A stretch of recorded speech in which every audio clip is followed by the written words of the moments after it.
From Granger Stadium in Houston, Texas, it is a TAPS District 3-5A matchup between the host St. Thomas Eagles and the St. Pius Panthers, part of the Legacy Sports Network's Friday night Spotlight game. And hello, everyone. I'm Brett Dolan with Ken Moore. Jay Darnell will be along in a moment.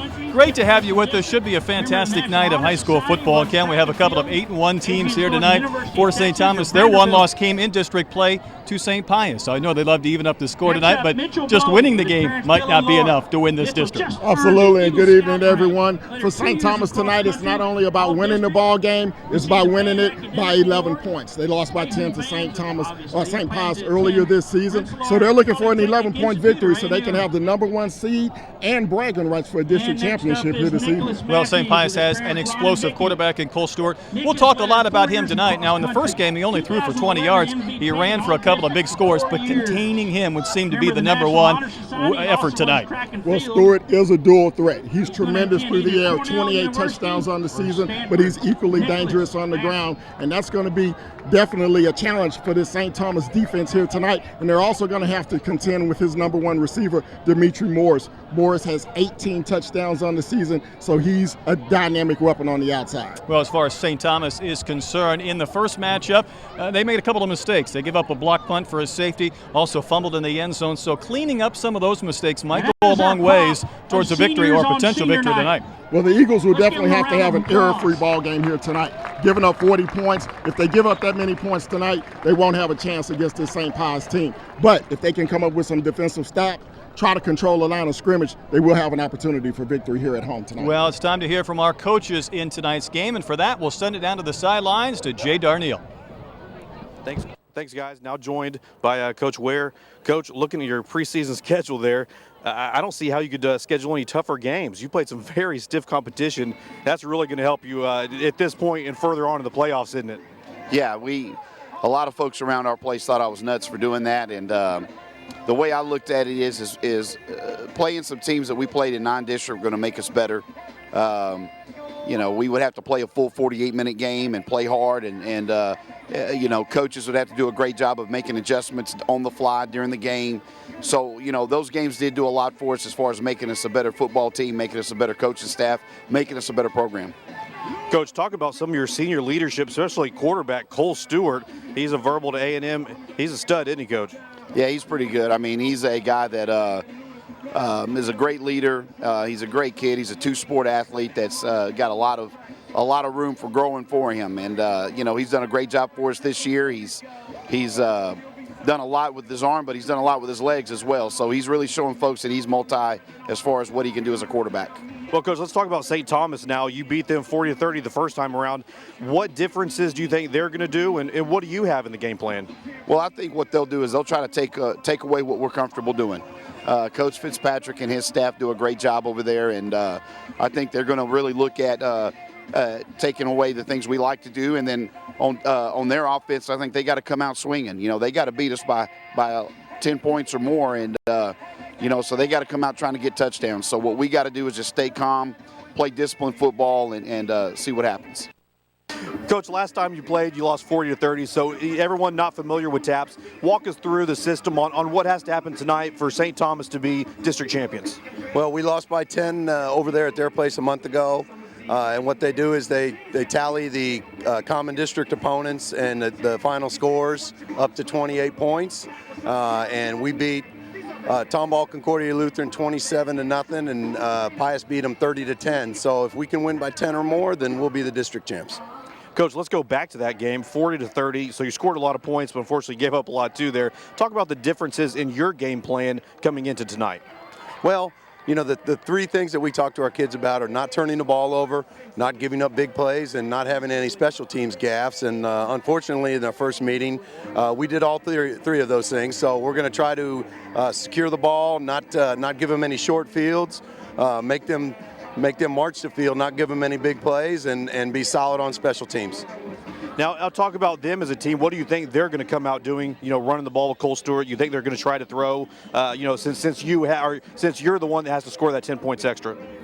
Well, they're going to do what they do. You know, they do a great job. Coach Ware does a great job of using Cole Stewart for what he has, and he's got a great arm, very accurate, strong thrower. and it can also run. So he's a dynamic quarterback, and it's a big challenge for us. And we know we got to limit their scoring opportunities and hopefully get some turnovers and drive the field on them. You know, the best way to keep them from scoring is to drive the field and put points on the board.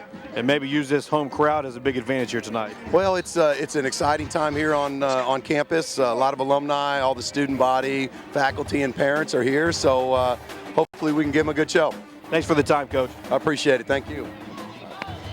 We're going to take a quick break, and when we come back, we'll have more of the LSN pregame show. At a local grocery store, this man just took money from his bank that wasn't in his account. Did you catch it?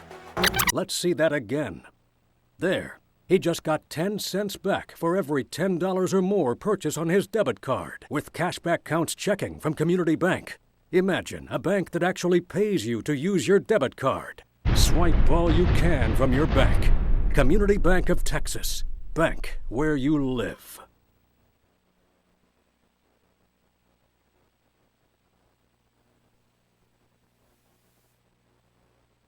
Heavenly Father, on this night, we give you thanks for your many blessings. We celebrate the talent and generosity of the senior students who have dedicated so much time to build up our school. Cheerleaders, videographers, trainers, cross-country runners, football players. We give thanks for the parents and family members who have supported them, the coaches who have guided them, and you, O God, who has loved them. May tonight be blessed in all ways. May our students, through their actions, show you their love, and may we in the stands show you respect and dignity by how we comport ourselves. May this night be blessed in all ways. Watch over us and give us your strength and help. We ask this through Christ our Lord. Amen. St. Thomas Aquinas, pray for us. Our Lady of Victory, pray for us. In the name of the Father, and of the Son, and of the Holy Spirit. Amen. Please remain standing. The St. Thomas Band under the direction of Mr. Donald Feedy with tonight's national anthem. If you remove your hats.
Back inside Grangé Stadium here in Houston, Texas. And Ken, we're about ready for football. What are some of your keys for this game here tonight?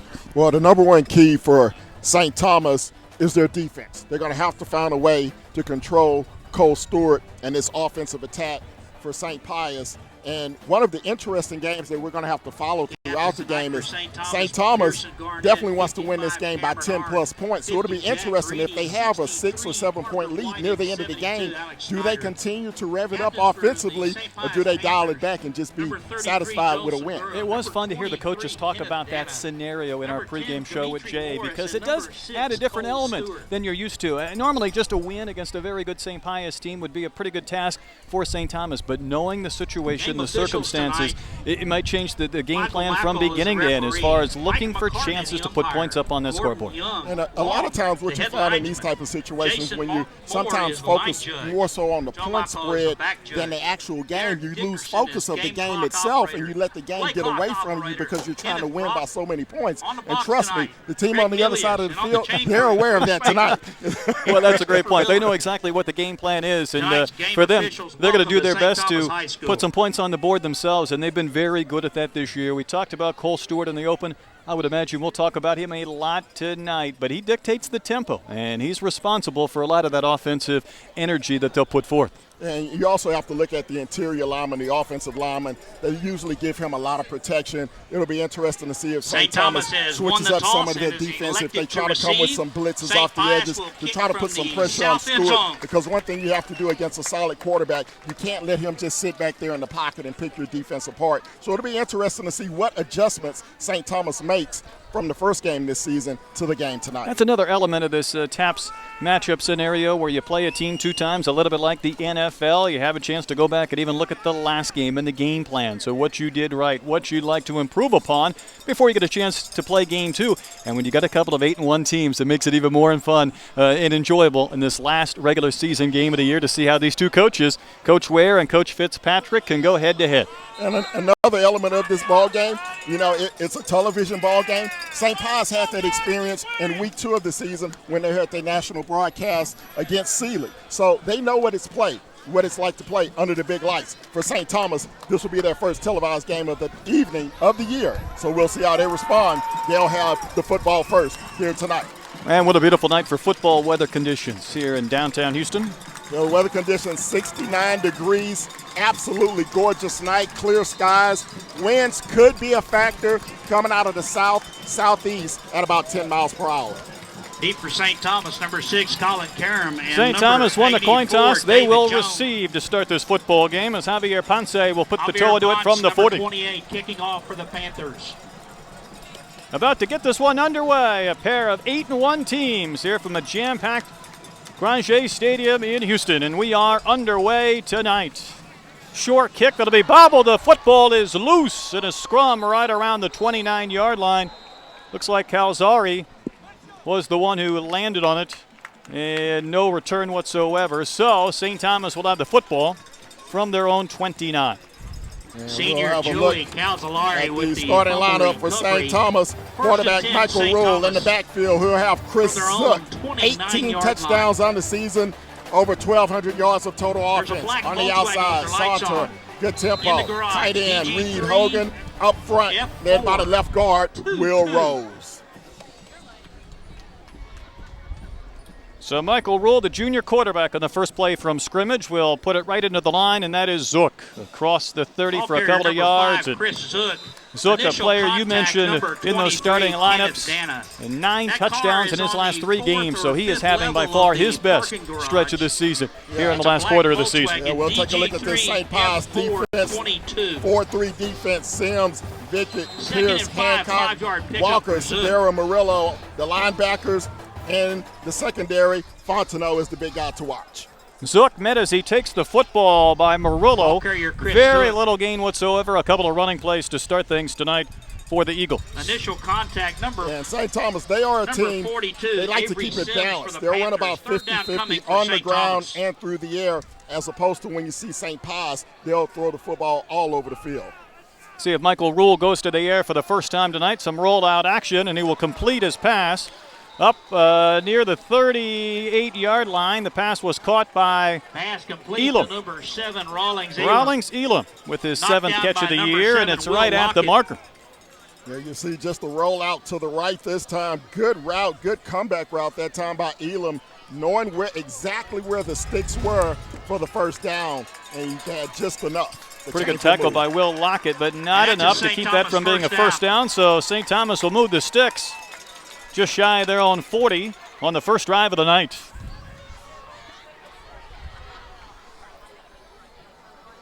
So St. Thomas, knowing they need to score some points, they took the first football first tonight. Another running play moves it out to around the 44. That is Andre Pradia. Pradia will also be involved with Zook, a couple of the ball carriers, and Pradia has been a busy man this year. That's carry number 110 on the season. Jerry Murillo will get on the stop.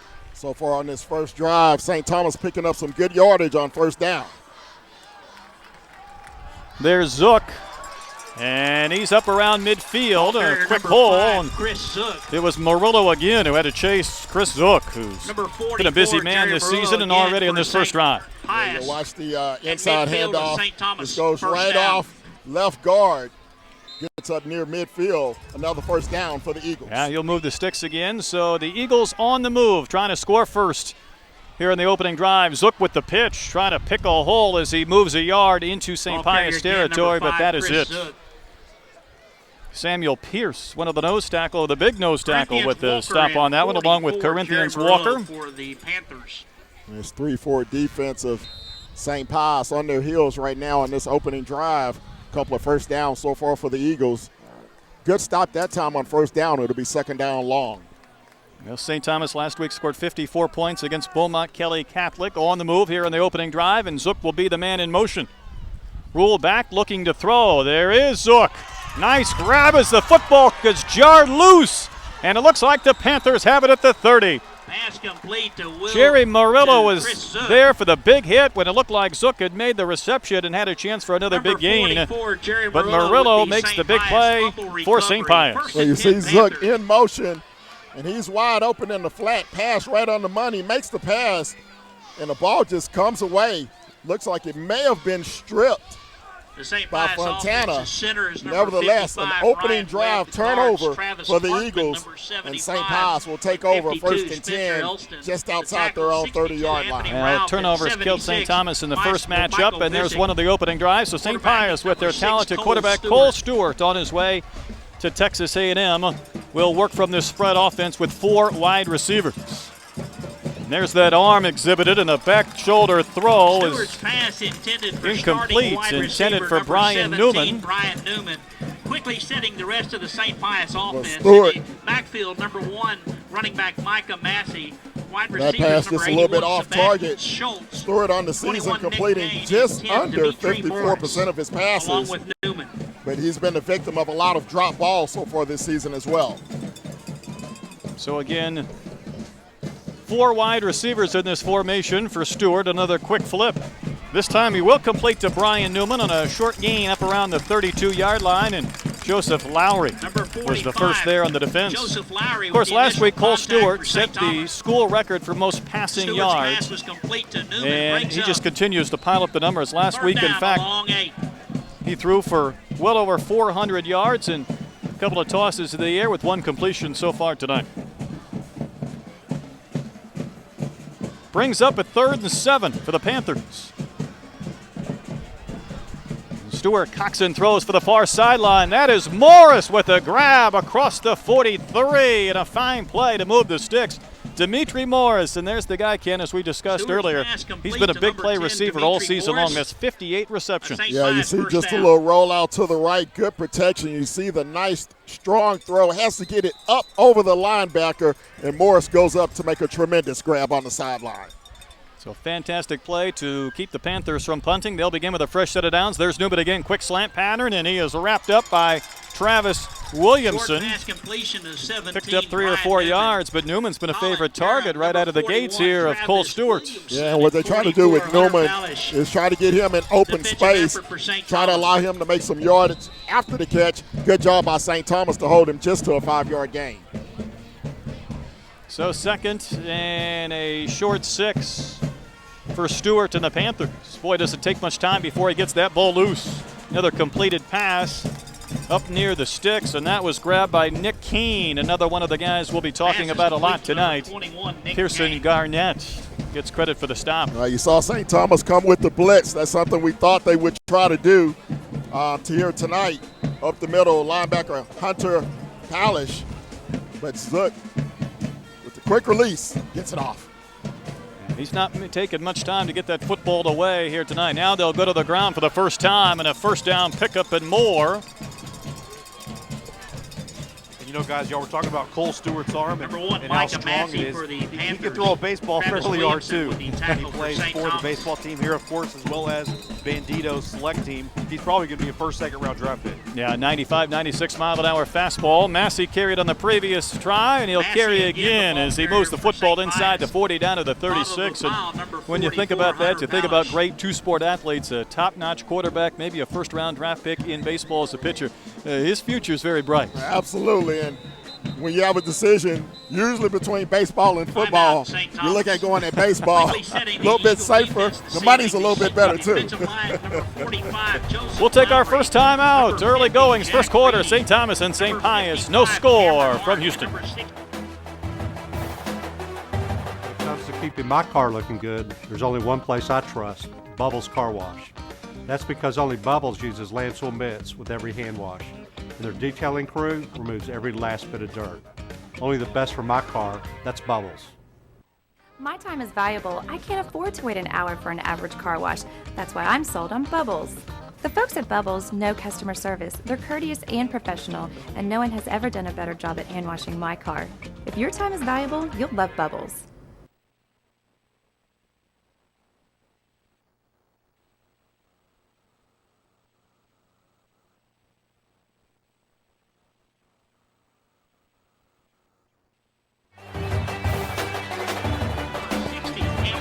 Yeah. Quarterbacking the Eagles, 18, Michael Rule. Running back, Andre Pradia and Chris Soot.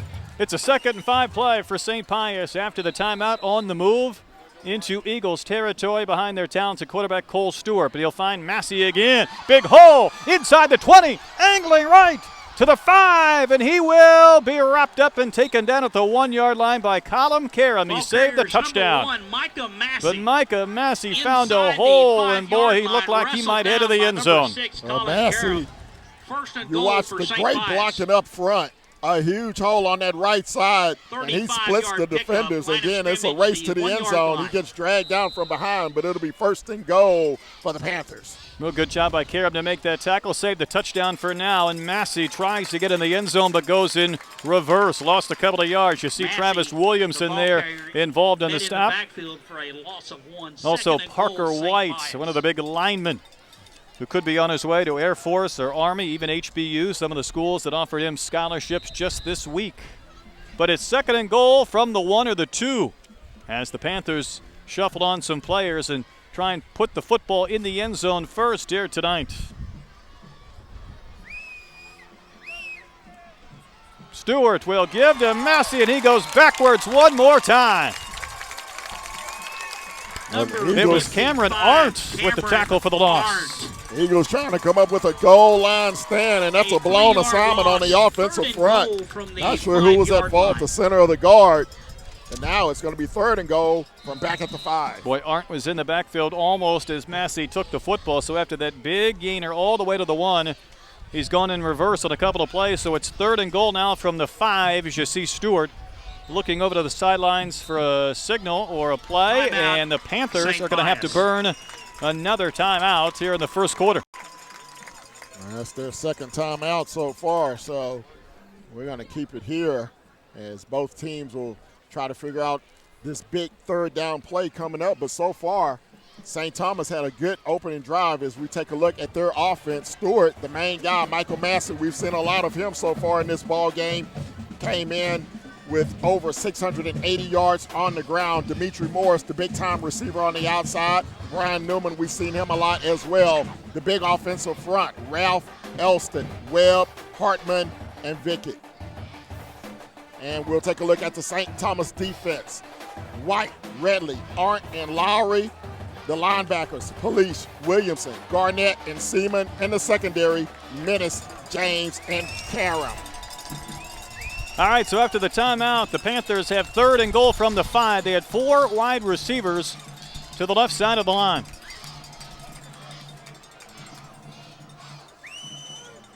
Stewart surveying the defense, and the football ready for play.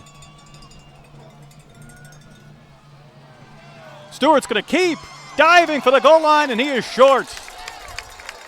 Jack Reddy was there to keep him from getting into the end zone, so he picked up a few yards, but Ken, they're right back to where they started when it was 1st and goal from the 1, but now 4th and goal. Well, this is going to be the first big decision for Coach Blake Ware. Does he go for it here on 4th and goal, or will he take the sure 3 points? Yeah, I'm right here down the goal line. That was a terrific call. He spotted it just at the perfect spot. And goal to go. No doubt the Panthers will go for it. 4th and goal from the 1. The give goes to Nick Kane. Is he in? He might be short.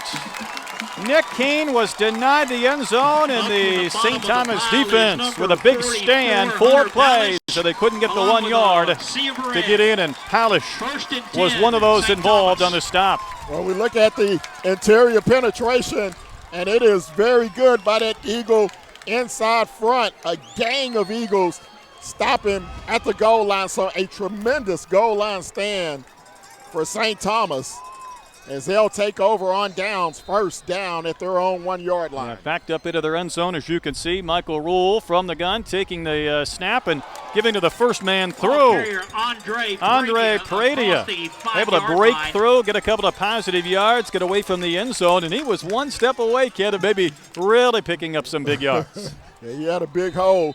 Shoestring tackle saved a big gainer. 5 yards on the play, and now another handoff into the line will net very little. In fact, you could see Jerry Murillo pushing the ball carrier back. That was Pradia again, but no running room whatsoever. These teams kind of feeling each other out offensively here in this first quarter. It's kind of like a first-round boxing match. Just kind of a couple of teams giving a couple of body blows right now. I think you're probably going to see some type of rollout to the right here. That seemed to work so far. And Rule is a play-action passer. We'll see what he wants to do here on 3rd and long. Another handoff, and it'll be short of the first down up around the 10-yard line. Ball carrier number 42, It was Pradia carrying for the 3rd time in this sequence. He's been a busy man, but Sam Pierce, the nose tackle we mentioned earlier tonight, involved in the stop that should force this punt. Yeah, conservative call that time by Coach Tim Fitzpatrick. Didn't want to put his quarterback in a bad situation, so it'll be 4th down and 1. They leave the offense on the field. Spoke too soon. How about this? 4th and 1. Now he'll drop back in punt Yeah, formation. he'll back up. Nobody back deep for St. Pius.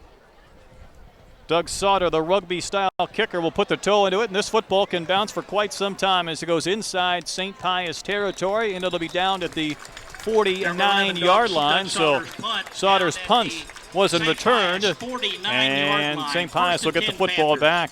Yeah, 42 yards on the punt, 0 on the return. St. Pius played it safe, kept all 11 defenders up at the line of scrimmage just in case St. Thomas tried some trickeration. Big crowd here tonight. The campus of St. Thomas. You can see the fans enjoying themselves. A jam-packed facility in this matchup of 2 8-1 teams off to a good start. No points, though, up on the scoreboard, as we still have about 3.5 to play in our first quarter. Cole Stewart back out there on offense. And it's Micah Massey, first man through for a couple of yards.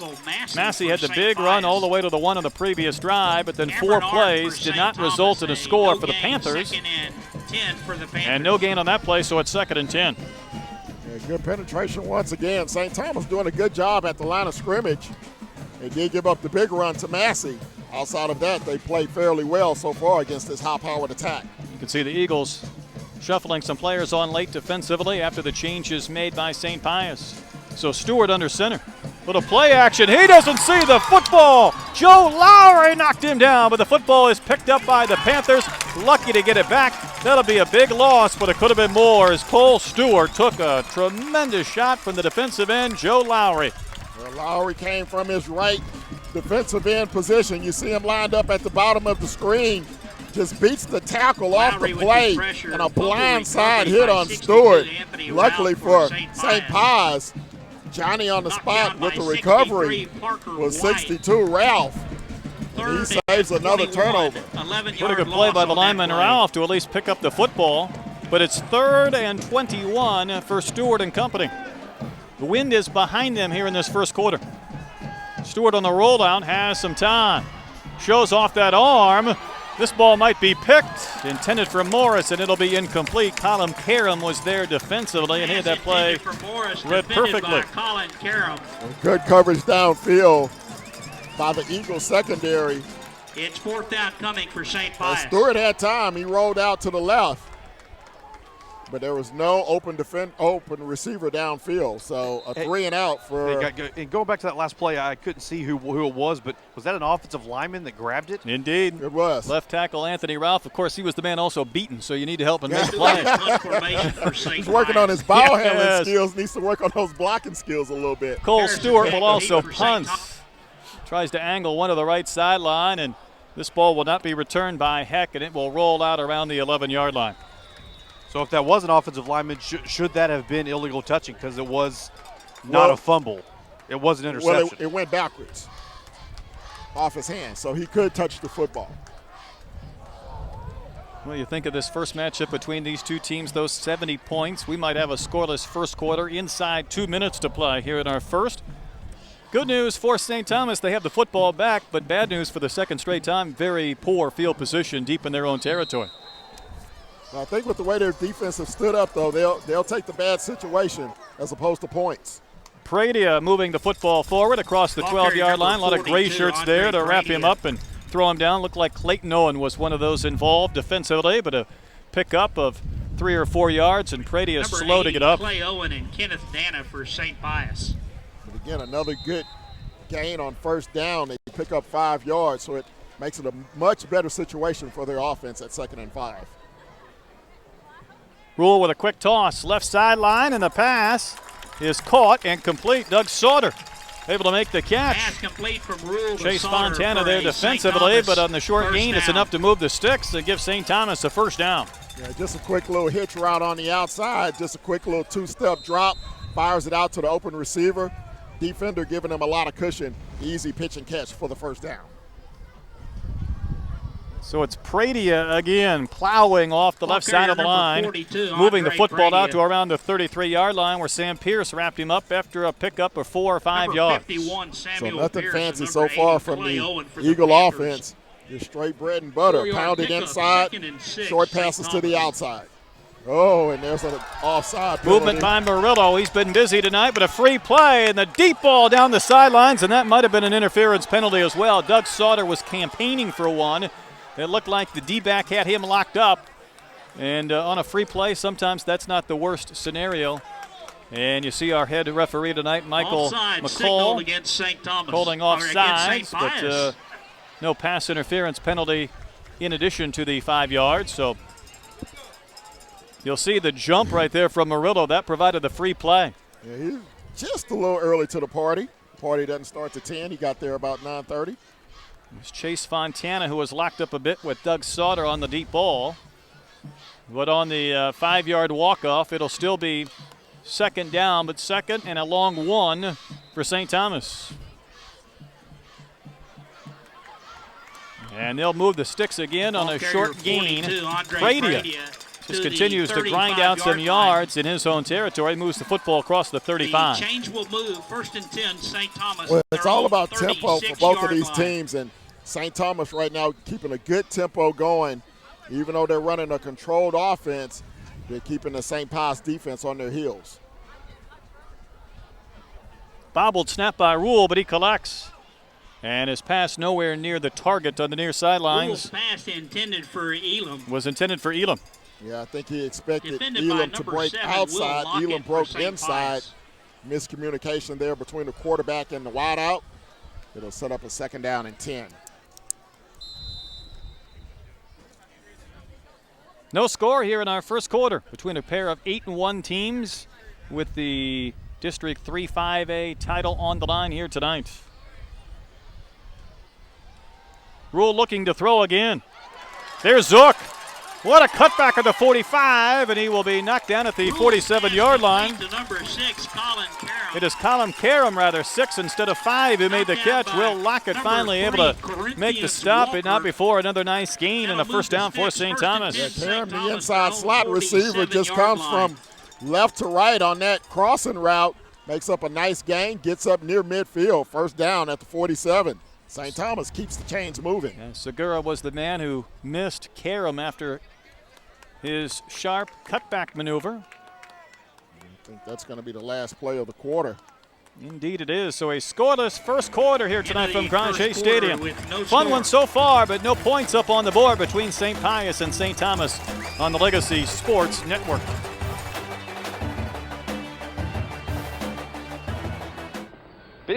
there. Yeah. Progressive Mobile is really catching on. People can do it all. Get a quote, buy and manage their policies. It's great. Well, what's with the music? Dude, get a car insurance quote. I'll let it go to voicemail. Staying on vibrate. It'll pass. Our giant store on your little phone. That's Progressive Mobile.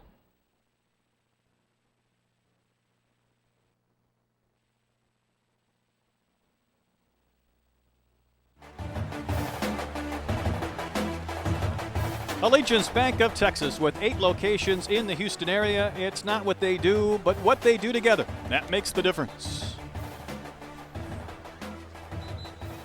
Scoreless first quarter in the books from Granger Stadium between St. Pius and St. Thomas. So, Ken, knowing St. Thomas needs to win and win by more than 10 points, St. Pius, while normally explosive on offense, they might just take that. They'd be happy with a 0-0 tie. Very surprising first period. Both teams able to move the football, but St. Thomas coming up with the big goal line stand on the St. Pius drive, and St. Pius coming up with the big turnover when St. Thomas was threatening. It'll be 1st and 10 here in our first play of the second quarter, and the handoff goes to Pradia. Big hole that closed quickly as he plows across midfield down to around the 48-yard line of St. Pius.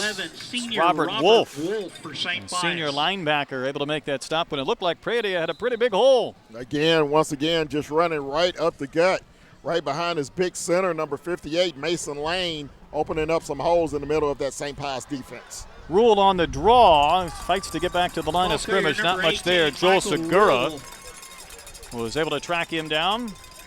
42, Avery Moved Sims the football for St. near Pius. the sticks, but maybe shy by a yard of that first down. He got a little push, and they're going to go ahead. Got it. Thomas first down. Yeah, they're going to give him the benefit of the doubt. Indeed. Of course, they're at home tonight, so, extra inch here or there won't hurt. Ken, at times it won't hurt at all. We can feel that wind coming from our right. It'll be behind St. Thomas here in the second quarter. They're in trouble now. Going backwards there. Late Ball flag carrier as well. 42, Flies in. Andre Pradia Pradia. just had nowhere to go on that play. Yeah, slow developing play that time. Looked like a little counter going to the left. Robert Wolf also have a flag down. It's St. going to be a Pius. holding penalty against the Eagles. So interesting decision. Do they take the loss or do they want to take the penalty? A 3-yard loss, but it looks like they're going to take the 10-yard penalty and replay first down. You see the Eagles moving backwards, but they'll have to move even further back after the walk-off, which will take it back to their own 47-yard line. And St. Thomas. It'll be 1st and long, 1st and 20. So St. Thomas trying to put the first points on the board. The pass complete on the right sidelines for a short gain. Complete to Kevin Biggio. Kevin Biggio involved in his first play tonight. Joel Segura there on the stop. And it's good to see Kevin Biggio back. He did not play in the first 4 games. He was with the Team USA, the baseball team in Korea, winning a gold medal. He came back. He decided he wanted to play football, and after they took it to the team, they decided to let him back. And, he's a big play wide receiver. I know they're glad to have him back. Absolutely, absolutely. A tremendous talent on the outside. And, of course, the son of Astro legend Craig Biggio has a bright future ahead of him playing baseball. No gain, though, on the play, so it'll be 2nd and 20. Blocking set up for Pradia. Pretty big cutback maneuver, trying to find a hold. He's got one. A nice spin move at the 40, and he's planted around the 36. So needing 20 yards, he got about 17 as Pradia made a lot of that on his own before Corinthians Walker was able to track him down. Excellent setup. 16-yard gain. You see the offensive lineman inviting the defensive rush, allows Pradia to go one-on-one, and then, as you mentioned, he does a lot of it on his own to pick up 17 yards. Now it's 3rd and 3. 3rd and 3, so 3rd and manageable. And Pradia, after that pass reception on the previous play, just takes a simple handoff and moves for the first down around the 33-yard line. Robert Wolf was finally there to wrap him up, but St. Thomas moves the sticks again, so they've been able to do that if nothing else today, get those first downs. Well, that's a big win for this offense, facing a 1st and 20 and even a 2nd and 20 to come back and execute a first down out of that situation. Keep the chains moving, keep the clock rolling. So a first down play for St. Thomas on offense. Rule with the pass to the near corner. It is Doug Sauter. Rules pass He went, complete made to the catch 11, and then Doug went Sauter. quickly out of bounds. Knocked out of bounds by number 11, Robert Wolf. Robert Wolf has been busy on this drive. He was there on the stop on the sidelines. And the football is at the 25-yard line, and it'll be second and about 3 for the Eagles. And again, Michael Rule working that short passing game to the outside. They see St. Pius giving the receiver some cushion. He wants to take advantage of it. Rule surveying the defense. He'll put the ball in the hands of Pradia. Another nice hole as he's met right around the 20 as he picks up another first down. And Pradia has been the workhorse here in this first quarter plus for this St. Thomas offense. Well, this is just a formula of taking what the defense gives you. If they're going to give you the running game, you'll take that. You see the kick-out block here down on the left side, opens up that hole for Pradia, picks up a nice 5-yard gain, 1st and 10 at the 20 as they approach the red zone. Oh, false start now. That could be a drive killer. Movement on the Eagles just when they had started to Procedure signaled against the Eagles. get within the St. Pius red zone, but they'll back up 5 yards and have a 1st and long. Then again, they had a 1st and 20 on this drive, so a 1st and 15, not that bad, all things considered. Absolutely. But you definitely don't want to stop your own momentum. Looks like the center may have been off on the snap count there as everybody else on offense moved except him. So a Rule looking to the sideline before he turns and instructs his teammates on a 1st and 15. Pradia will try it again. And plowing down around the 20, dragging some gray shirts with him. As Joel Segura has been busy as well on this drive. Number 33, you see him there at the top of the screen, and was able to hold on and Joel Segura make that tackle after a short pickup. Timeout, St. Pius. St. Pius uses another timeout here in our first half. Yeah, I think that's going to be their final timeout. As their defense is getting a little worn down, they're going to talk about it on the sideline as we take a break here on the Legacy Sports Network. College football returns to Reliance Stadium as the Big 12 faces off against the Big 10 at the Meineke Car Care Bowl of Texas, Friday, December 28th. Bring your family and friends to experience the passion, pageantry, and football tradition that can only be seen in the Lone Star State. For more information, go online to MeinekeCarCareBowlOfTexas.com or call 832-667-2390. We'll see you in December for a football celebration as big as Texas.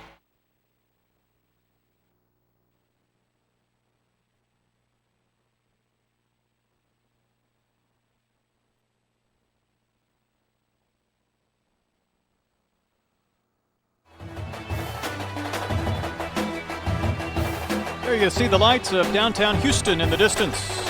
Good game going on inside Granger Stadium. St. Pius and St. Thomas, no score, a defensive battle. Maybe we weren't expecting that here tonight.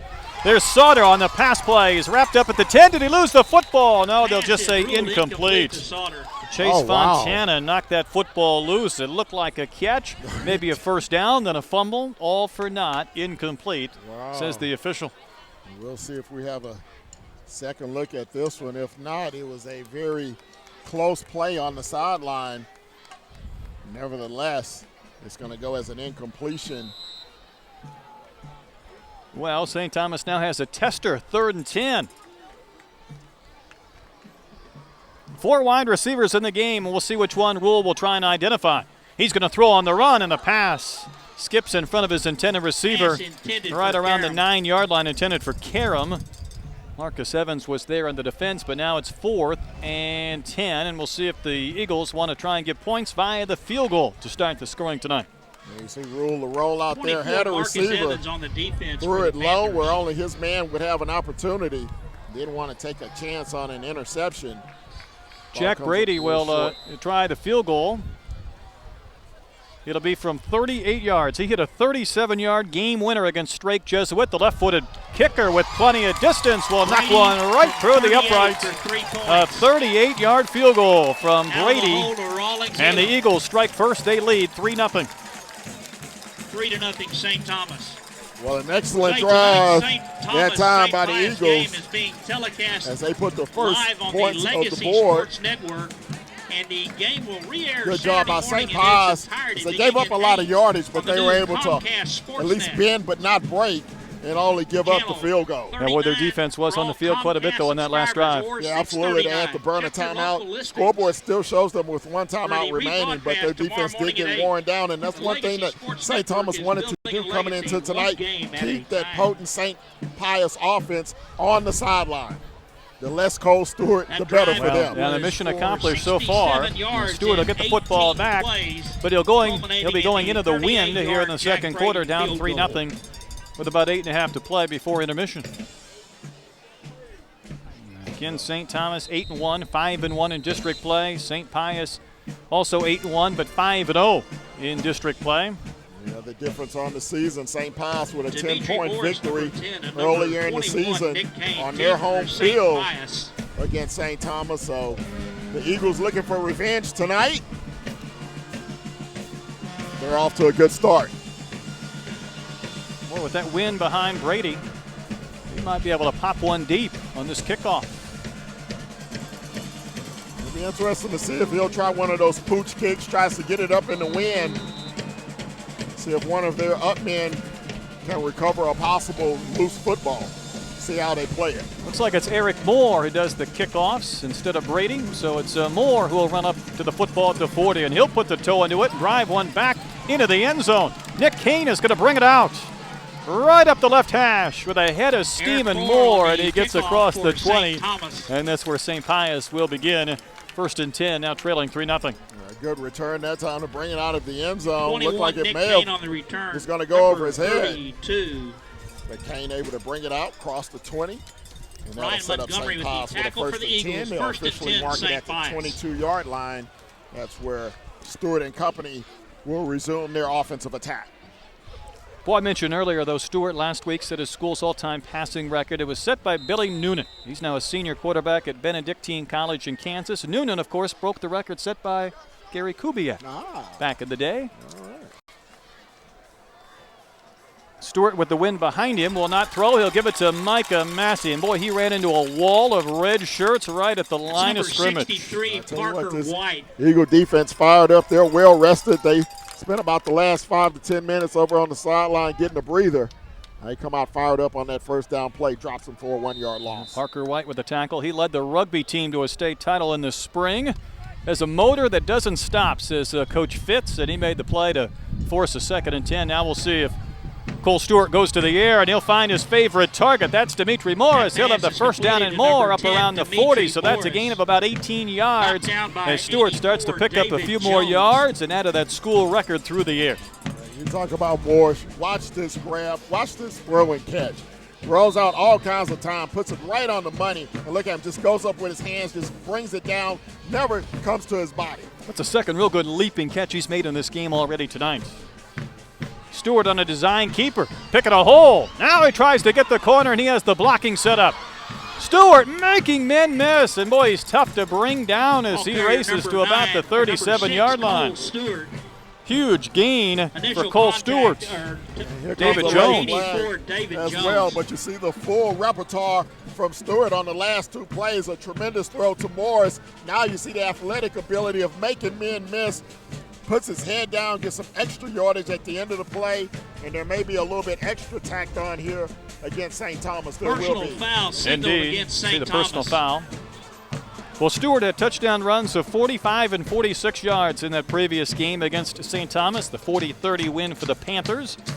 Only 20 yards through the air, and while he surpassed that already tonight, we see that footwork of his with the big gain, and then we'll mark off 15 more yards, putting the Panthers in by far their best field position here in the second quarter.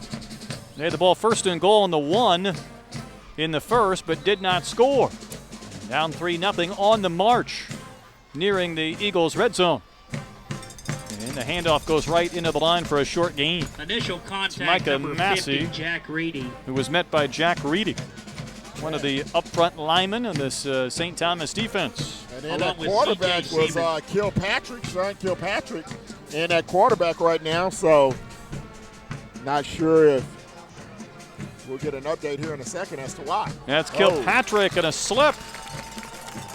Ball carrier's number 18, Joe Lowry will Sean get credit for the tackle, but it was the slip by Sean Kilpatrick in the game, replacing Cole Stewart.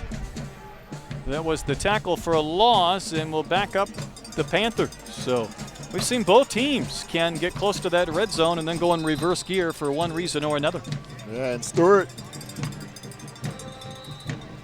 not sure why he's on the sideline. Looks like we're going to have another timeout now by St. Pius. That will be their final timeout of the half. They might want to try and get Cole Stewart back in the game. We'll find out when we come back. St. Thomas leads St. Pius 3-0 here on the Legacy Sports Network. First thing people say after trying Raising Cane's premium, fresh, never-ever frozen chicken fingers, served with extra long crinkle-cut fries, made fresh daily cane sauce, and grilled Texas toast, they say, "Where have you been all my life?" To which our chicken fingers don't reply because, well, chicken fingers can't talk. Raising Cane's, one love.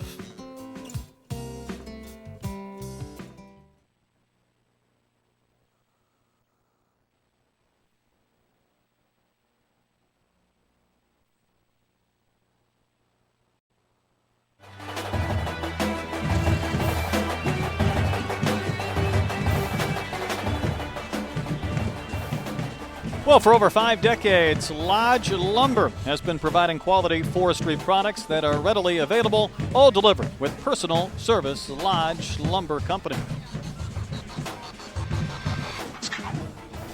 Again, we're anxious to see if Cole Stewart's going to come back on the field for this third and long play. Just when it looked like the Panthers were set up in very good field position, but it looks like Kilpatrick will bring his team back out on the field. Yeah, we'll see if we can get our man downstairs, Jay Narnell, find out to see what's going on the sideline. But in the meantime, a big third down coming up for St. Pius. Now, Kilpatrick has completed just 4 passes this year, so it's a big difference from Cole Stewart. And Kilpatrick will work to the short side of the field, and what an open field tackle. Number 9 senior Pearson Garnett in the Pearson backfield Garnett, for St. Thomas. a 3-year starter, a 3-sport player, a football, basketball, and rugby player, and maybe it was rugby experience that helped him make this tackle. This was a rugby-style tackle right here. A 2-hand super flex as he drops the quarterback to the ground. So another couple of yards lost, and now it's going to be a long field goal attempt coming up here for the Panthers. Javier Ponce will try it from 42 yards. Remember, this is into the wind here in the second quarter. We'll see what type of leg he has. We hear it's a good one, and the field goal is blocked. That ball went 30 feet in the air before St. Thomas has it. Colin Karam able to play the Karam and take the football across the 35. So St. Thomas, their defense able to hold. They get the block, and they'll get the football back. Good penetration right there, Ken. That was a low kick, went right into the line. But as you mentioned, good penetration there. I'm not sure who got their hand up. But nevertheless, another big defensive stop for the Eagles as they turn back the Panthers twice now here in the first half as they protect their 3-zip lead.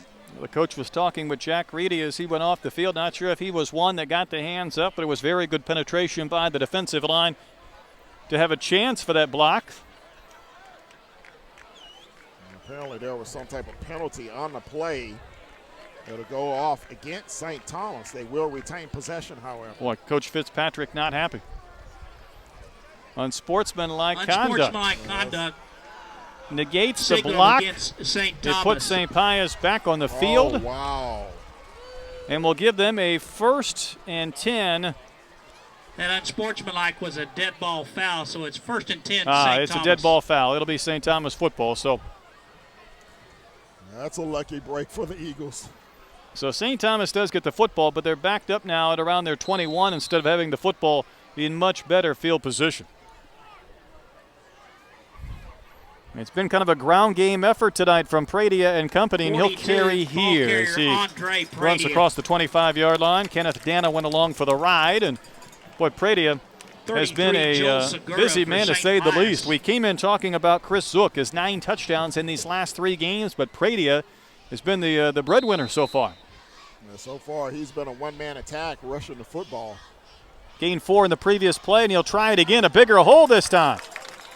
Dragging Jerry Murillo, but the ball is carried across the 30-yard line, and that'll be another St. Thomas again, the first ball down. Carrier knocked down by 33, Walker, and so Prady, well over 600 yards now on the season. Came in at 577 beginning play tonight. Had a couple of touchdowns earlier this year in a game against Tomball Concordia Lutheran. The football is at the 33, and now Rule will throw with a wind behind him. A deep ball down the sidelines. It's up for grabs, and Kevin Biggio cannot hold on. Yeah, great defensive play over on that far side. Intended for Biggio. Is broken up and incomplete. Well, Chase Fontana, I think, was the man who got his hands in on the play, but boy, Biggio, and we'll see on this replay, looked like he might be able to time his leap and go up and get it. Yeah, he had it, and a great play by Fontana just to knock it out at the last instance before Biggio came down with it. Not so sure Biggio didn't hit the helmet of Fontana, trying to bring that ball into his gut, and instead it fell incomplete. So it'll be 2nd and 10 as we near the 5-minute mark here in our first half. 3-0 with the Eagles leading. Another pass intended for Sauter on the near sidelines, but Will Lockett went up with tried to swat that ball away. Yeah, Lockett breaking on the ball that time. That time he read the eyes of the quarterback, and they've been running a lot of little hitch routes to the outside. That time Lockett tried to jump the route. Nearly came up with the pick.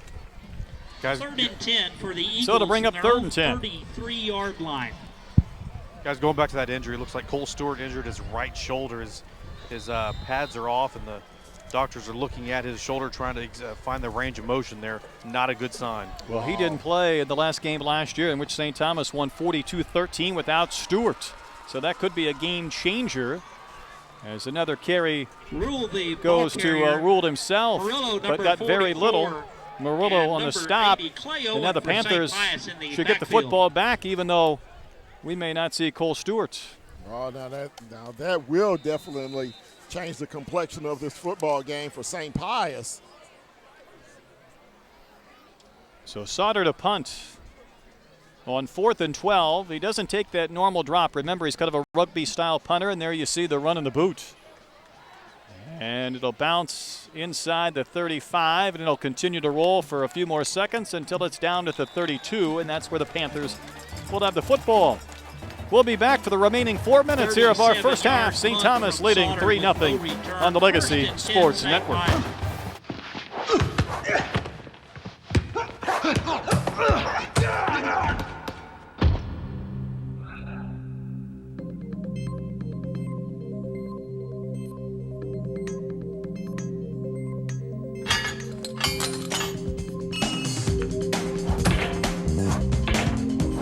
If safety is your goal, Fabinco is your gate. Fabinco, the world's leading manufacturer of self-closing safety gates. Sean Kilpatrick goes to the air. Not much room, as you can see, as the football's moved out to about the 32. Maybe no gain at all.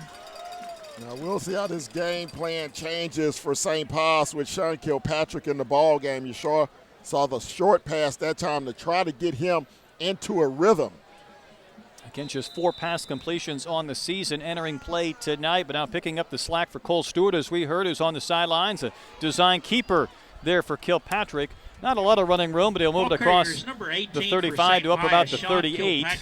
So called a gain of 7 on the play. Palish and Cameron Arndt for St. Thomas. Palish and Arndt combined on the stop, but a chance for St. Thomas to force a 3 and out. If they can stop the Panthers here, it'll be about 3rd and 3. Now, Kilpatrick running the football has averaged over 6.5 yards per carry. Only carried it 11 times, but for 72 yards. So we may see a lot of quarterback keepers, option plays here the rest of the ball game as long as he is in. Now 5 wide receivers in the formation here. We'll see if he runs or whether he throws. It's going to be a quick pass, and it'll fall well short of his intended receiver on the far sidelines.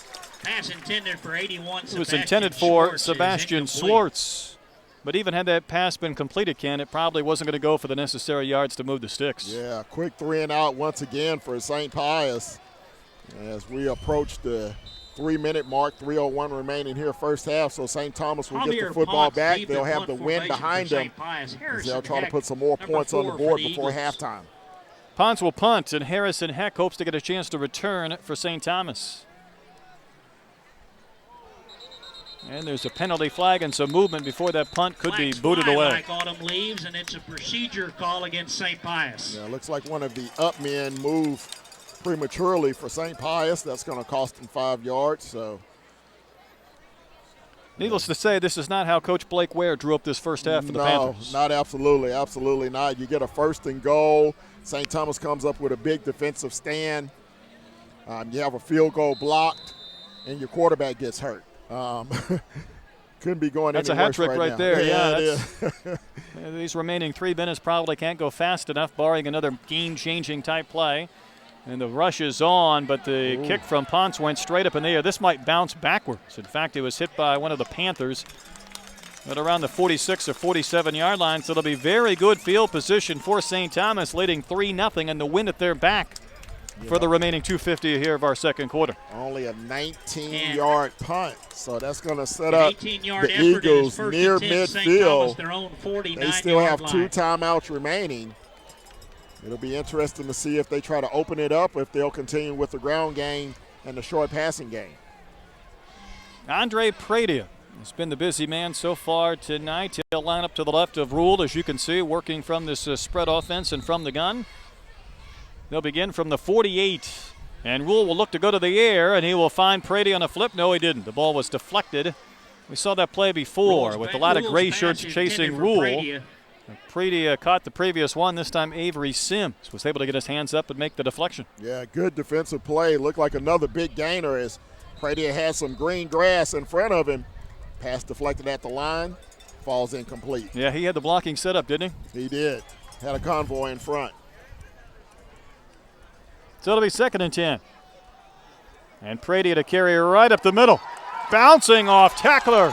A gain of 9 on the play. Andre Pradia for St. Thomas. As Marcus Evans had to hold on to keep that from being even a bigger play for the big number 42, Pradia. For the Panthers. Pradia just having a tremendous all-around game. Averages over 5 yards per carry on the season. He's been in the end zone 8 times.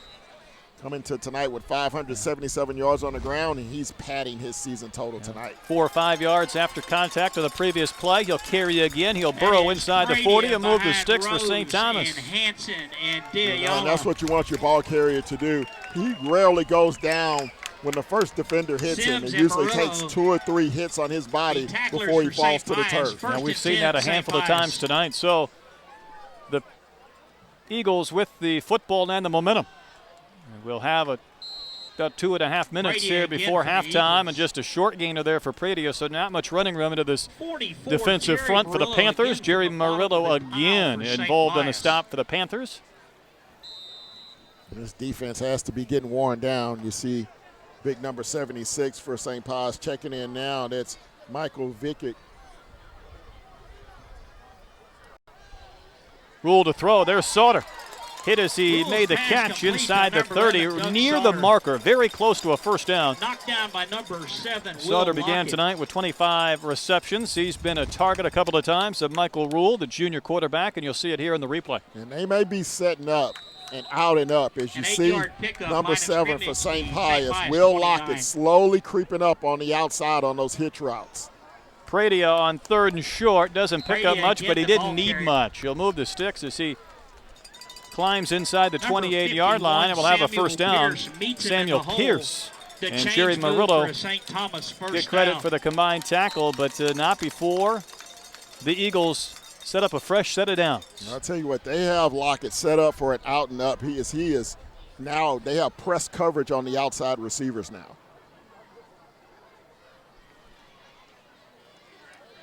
Rule back and doesn't have much time, and he will go down. Sacked in the backfield by Robert Wolf. Robert Wolf, number 11. Number 11's name has been called more than a few times here in the second quarter, and Rule had very little room to maneuver, as you'll see here. Yeah, you see Raw with the deep drop that time, looking for a receiver downfield, but he didn't have much time. Looks like Prater missed the block there and allowed his quarterback to get sacked, so that's going to be a big loss all the way back to the near the 35-yard line. Timeout charges St. Thomas. St. Thomas will use a timeout with 1:02 to play here in our second quarter, leading 3-0 on the leg of their kicker, Jack Brady, who knocked through a 38-yard field goal in this quarter. The only point so far here in what we thought was going to be a wide-open, high-scoring affair after 70 combined points when these teams met just a few weeks ago. Well, sometimes it's, the opposite happens when you get to that second game. Both defenses have obviously made adjustments. Both teams have given up yards here in the first half, but once the teams have gotten near the red zone, the defenses have stiffened, forced teams to attempt field goal attempts. It has been a bend but don't break philosophy really for both defenses here tonight, and St. Thomas wants to make the most of this play on what will be 2nd and 16. Wind at their back. Maybe another big play away from being in field goal range again for Jack Brady. But needing to win by 11 or more, they like to find a way to get in the end zone, and the Panthers definitely want to stop them and just regroup sometime at the half. Rule with not even a drop, and his pass was deflected. Not sure who he was throwing to, but the ball was knocked away by Will Lockett. Yeah, looks maybe like intended for Elam. Yeah, just a quick inside slant route that time, ball off target. And so now a big third down, and as you mentioned, Brett, they just want to try to pick up some yardage to try to make it an easy field goal attempt. So the clock is stopped with 59 seconds to play here in the half. See if Rule might try and find Sauter again. His pass will be complete. Pretty big pickup. It'll be shy of the first down. He was hauled in by Karam again. Rules pass complete to number Colin 6, Karam on the reception. Corinthians Walker and Marcus Evans were there in the stop right around the 22-yard line, and it'll be 4th and called it about 5. Yeah, but that's exactly what they wanted. They wanted to get into field goal range. They didn't pick up the first down, but now if they do attempt the field goal attempt, they're going to let the clock run down. It'll probably be around a 37-yarder. They're going for it, needing to win by more than 10 points. Right here, they'll not kick the field goal, but timeout is called with the play clock winding down by Rule and Company. So now we'll see, Ken, what they want to do, but maybe this is a case where you want to go for the jugular. You want to try and find that big play to put at least 10 points on the board here in the first half. Well, I would go for the field goal for one main reason. The star quarterback on the other team is out. And you have a quarterback that's in that hasn't been very productive so far this season and so far here in the first half. So you may have an opportunity to actually shut out this team or keep their score down under 10 points. And you want every point's going to count right now. So I would go ahead and take the 3. I think you talk Coach Fitzpatrick into it because Brady's out there on the field. Now, again, he's knocked through a 38-yarder already here in this game. He'll try one from 39 yards, so he'll try and move back 1 yard and see if he can knock it through. He had plenty of leg on that first try. He did. It's going to be all about accuracy right now. Because with the wind at his back, I don't think distance is going to be a problem. So they're just waiting for the officials to start the play clock. And they will momentarily. Rawlings Elam will be the holder, and again Brady, the left-footed kicker, will kick from the far hash and try and knock one through again.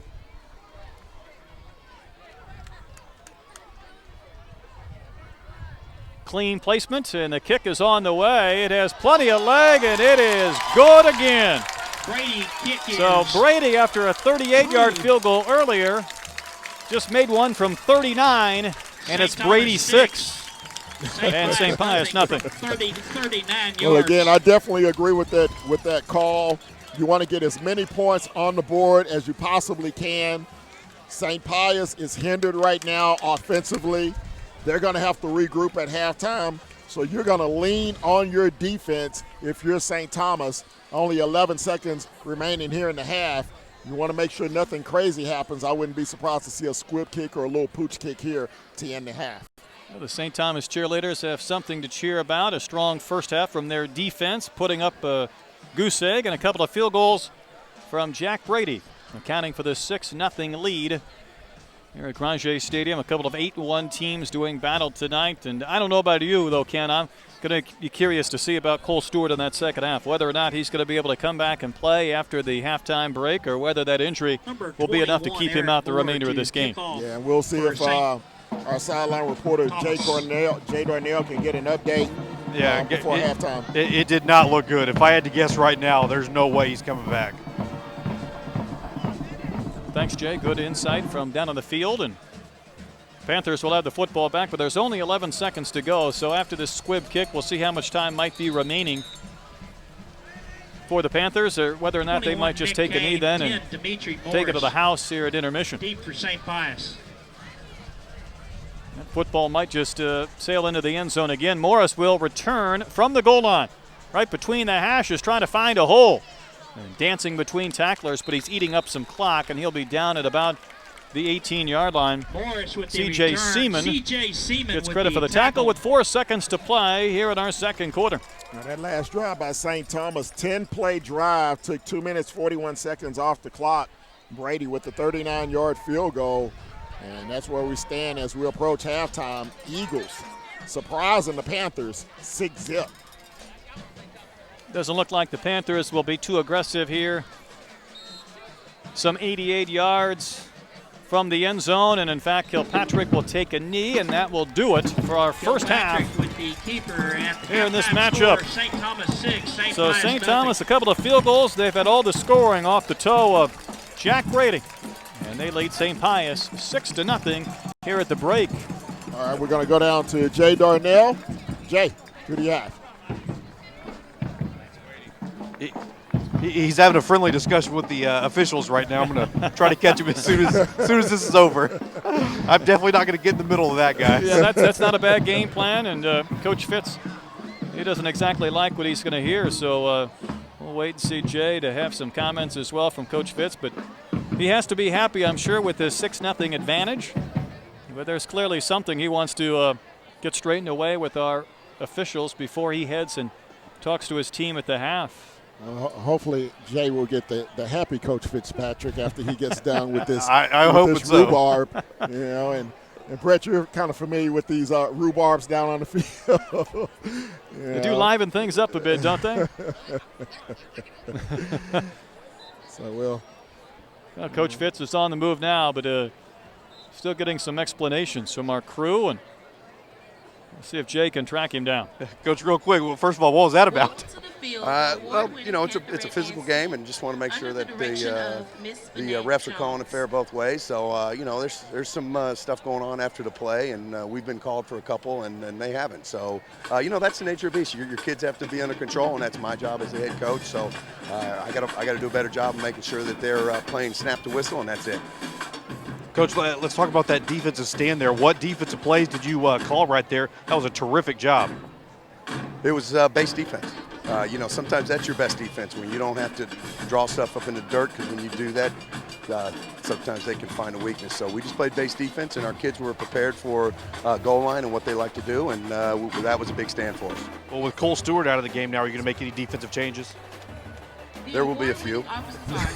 I'm not going to tell you them now, but absolutely there will be some adjustments being made. Appreciate the time, Coach. Guys, back up to you. There'll be a few. He won't be drawn up in the dirt here in this new beautiful turf here at Grange Stadium, but he'll head to the halftime with his St. Thomas club leading St. Pius 6-0 on the Legacy Sports Network. Nestled in the comfort of the Texas Gulf Coast, Deer Park, Texas continues to prove why the birthplace of Texas is on everyone's mind. Voted best affordable suburb by the Bloomberg Business Week, Deer Park is home to many businesses and continues to grow in population and industry. With its close proximity to the Houston Ship Channel, Deer Park is home to many industrial leaders like Dow and Shell. Voted in the top 10 most affordable places to live by CNN Money, Deer Park lures many new residents year-round. These residents enjoy the comforts of many retail outlets, recreational locations, and historic sites like the Battleship Texas and San Jacinto Monument. And with a recognized school district that boasts award-winning athletic, culinary, and journalism programs, Deer Park continues to gain the attention of people nationwide. Come see what everyone's talking about and make your next visit to Texas a rebirthing experience in the birthplace of Texas. Don't worry, boots and jeans are optional. Work, stay, play, explore. That's Deer Park, Texas. Uniquely you.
Good evening, Eagle and Panther fans.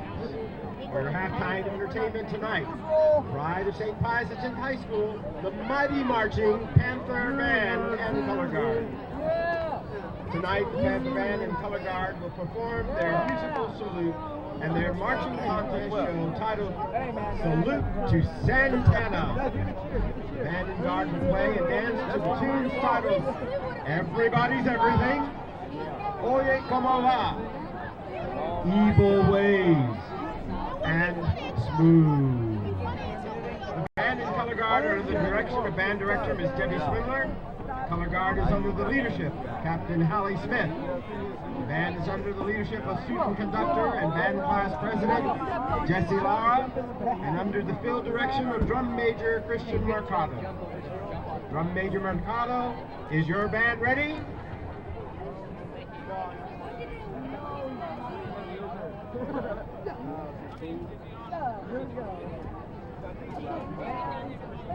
Dude, they're getting through.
Oh, dude, look at him.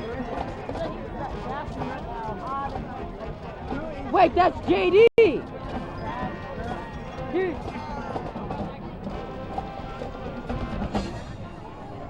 That's JD. Hey, hey. Ah.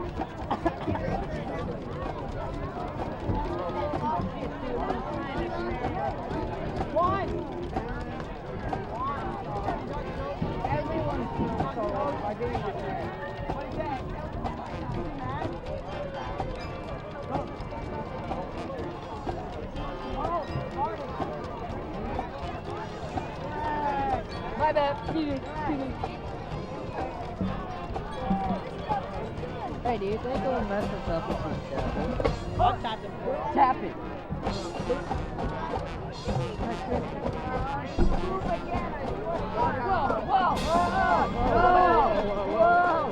Sorry, Joe. Oh my God. Whoa. Oh, you're the one that's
I'll take it if I have to.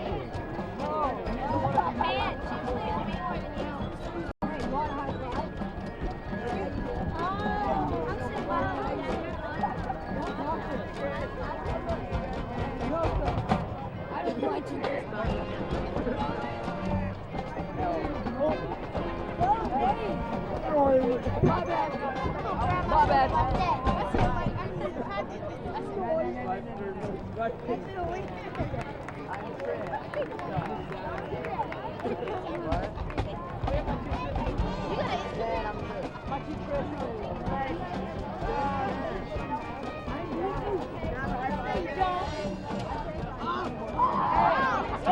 I'm over there. I'm way more dead. That's a He got older.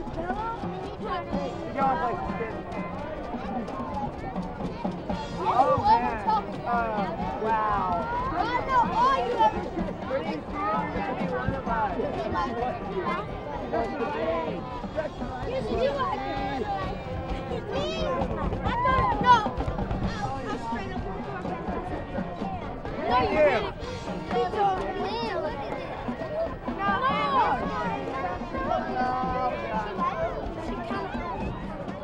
No. Okay, is there any better? Reggie, exactly. You be wearing no, I got looks like you're dude, that's the greatest deal. Oh, and she does this to me. Okay. I'm fine to take him for him. I know. Bro, it's coming for me now. Oh, Reggie. I know. You can't. He's sitting out right now. As some of you know, I've been involved with Roundup, which is our annual student fundraiser. And Roundup is really important because over 35% of our student body is here because of financial assistance. Well, this year, as the new president of St. Thomas, I'm excited about our annual fund. And you may ask, what is our annual fund support? Well, let me tell you, the annual fund supports everything that we do here at St. Thomas. And let me just show you a few things. The annual fund supports outstanding academics at St. Thomas. We have over 16 National Merit Scholars. And every one of these students, the annual fund helps to support and make a better student. The annual fund also supports our Learning Enrichment Center. because we realize that even though people may look the same, they don't always learn the same. Thanks, guys. The annual fund helps us with our athletic program. We've had 13 state championships since the year 2008, one of them being golf. Of course, football is having a great season this year. The annual fund helps our teachers. It takes professional development with outstanding teachers and allows them to give them the tools to go to a whole different level. The annual fund allows us to have improvements to our school. We've had a brand new track this year. We've had a brand new field turf this year. We also have the cleanest campus in all of Houston. The annual fund allows us to have personalized tablets. Put that in its case, so that no longer will our classrooms have walls and we'll have learning outside in a different environment. The annual fund also allows us to have award-winning drama, music, and arts departments so that no facet of learning is left untouched. With students and families coming from over 130 different zip codes, it's really important for you to share in our support of the annual fund. Our goal this year is $750,000, but our real goal is 100% participation. So won't you join all of us and to help make this year's annual fund a success? Thank you.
Leon Coe, also known as Eeyore. His horse name is Trigger. John Dwyer, also known as the front end of the horse, and Scrubs. His horse name is Texas. Ryan Falcono, who still can't read music, and that is his nickname. His horse name is I'll Have Another. Excuse me, it's easy for you to say. Nick Leak, Reptar is his nickname, or also Neckbeard. His horse name is Black Beauty. Patrick Mills, his nickname is Wings, and his horse name is Seabiscuit. Sam Milholland, I'm here, I think, and his horse name is Pegasus. Dempsey Propus is Ipsy Dipsy, aka DJ Proppuccino. His name is Mystery. Matt Croneville, his nickname is Knockarounds, and his horse name is Fox Valley Oliver. Stephen Salas, also known as Three Bean, his horse name is Champion.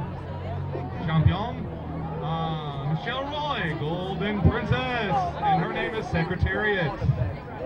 And our drum maker for this year, looking ever dapper in his hair, Monsignor A.J. Mont the Great, and his horse name is Age. Age of Equestrian. And Barbara Bach. The St. Thomas Band is sponsored by... Excuse me.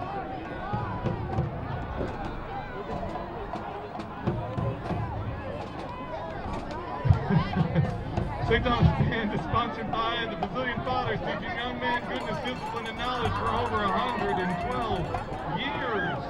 And by the Nutria Jacket and Hat Company. When you think elegance, you think Nutria, now affording a new line of Nutria jerky.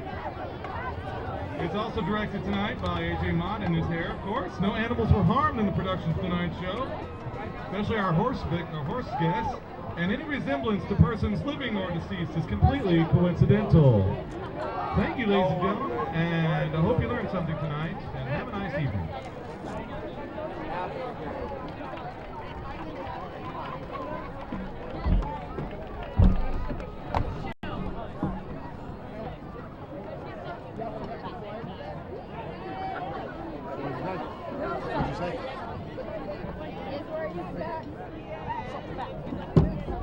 All right, we'd like to enter.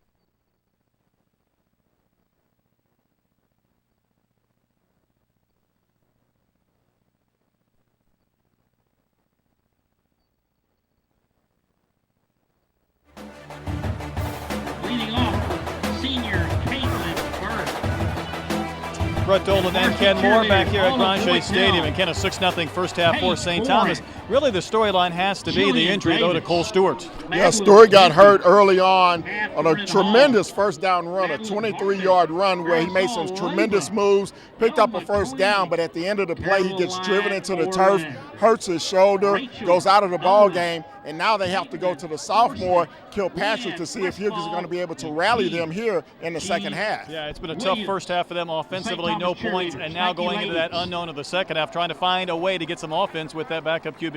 Yeah, and the thing is, St. Thomas has really controlled the time of possession here in the first half. St. Pius with only 3 possessions in the first half, which is really very low for them. They had 2 good drives. One drive gets stalled at the goal line on a tremendous goal line stand by the Eagles.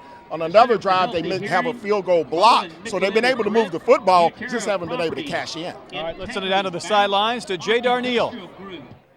Yeah, guys, I just saw him walk out here. He does not have any pads on and no helmet as well, but it does look like he has a better range of motion on that right shoulder, so hopefully things will go well. But as far as this game goes, I do not see him coming back at all for this game. But, of course, such a bright future, baseball, football, A&M, whatever he decides to do, it looks like he'll be okay there.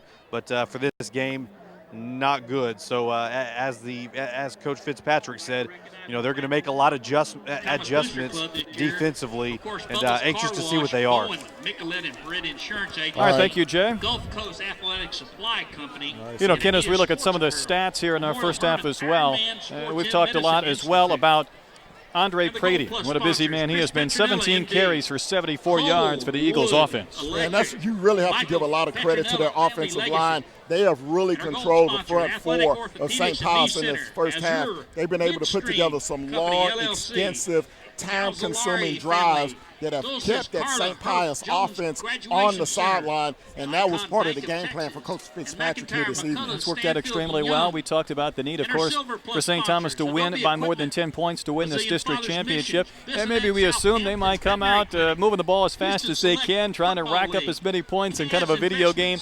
But with that ball-controlled offense, with the 2 field goals, and with their defense doing the job, it's changed course a bit as well in this game. Yeah, from a fast pace to now they're trying to give the Panthers a slow death, if you will. Just kind of bleeding them methodical drives down the field, short passing games, short little hitch routes, safe passes for the quarterback rule, where you try to minimize his propensity to make mistakes. So now they find themselves in a tremendous situation, a 6-point lead, the star quarterback of their rival out of the ball game, and now for St. Pius, they have to go to a sophomore who's had very little experience this season. Coming to the ball game, he's only attempted 7 passes, completed 4 for 64 yards. On the ground, he's done fairly well, 11 carries, 72 yards on the season, but not so much here in the first half. Well, as I mentioned last year, Cole Stewart was injured for the final game of the season when St. Thomas and St. Pius went head-to-head, and it was St. Thomas winning 42-13. So it changed that game, and we'll see how this second half takes place here as well. And the one thing about Coach Fitzpatrick, I thought he had an interesting comment last year when he mentioned that he felt like his team felt some intimidation or some trepidation when they played St. Pius. And he said, we're not anymore. We're past that. But you could see last year with St. Pius and their success where maybe his kids were a little unsure how they matched up. He felt like that was a thing of the past. And now with this 6-0 halftime lead, it would give them, you would think, quite a bit of confidence building now into the second half of play. And you can also dial that back to the first game that these teams played where St. Thomas only lost by 10 points, but as we pointed out in the pregame show, the mistakes that they made in that ball game that actually cost them a chance to win it. So now they know that they can play with the Panthers. Now they just have to go out in the second half and dominate and continue to do what they did in the first 24 minutes. It was a big difference there, a big factor of that first game when those two teams met. And to the credit of the Panthers, there you see Cole Stewart right there on the sidelines with his jersey on, shoulder pads on. But to their credit, they were able to block a punt for a safety. They were able to recover a fumble for a touchdown. That provided them 9 points of their 10-point lead. But as we get ready for third quarter action, it'll be the Panthers who will receive the football, trailing 6-0. And, of course, one of the big plays as well, one of the big sequences was that goal line stop when the Panthers had 1st and goal at the 1. They ran 4 plays and could not get into the end zone. That was a tremendous momentum shifter in this ball game for St. Thomas, and that would really turn the momentum in the first half. If St. Pius punches it in with a 7-point score at that point, no matter what type of ball game we have, but right now it's 6-zip, and we're ready to start the final 24 minutes of action. Should be a good one. Demetre Morris and Nick Kane, the 2 deep men. The wind will take that ball into the end zone, and it'll be brought out by Kane. Head of steam, left sideline, big hole. He needs 1 block. He has the kicker to beat. It's Kane on the loose. He's going to go 100-plus yards for a touchdown, and that's the big play St. Pius needed. Nick Kane from end to end. But there is a question on the play. There is a flag down at the 45-yard line, however. And this may be coming back. My goodness. Let's check the penalty.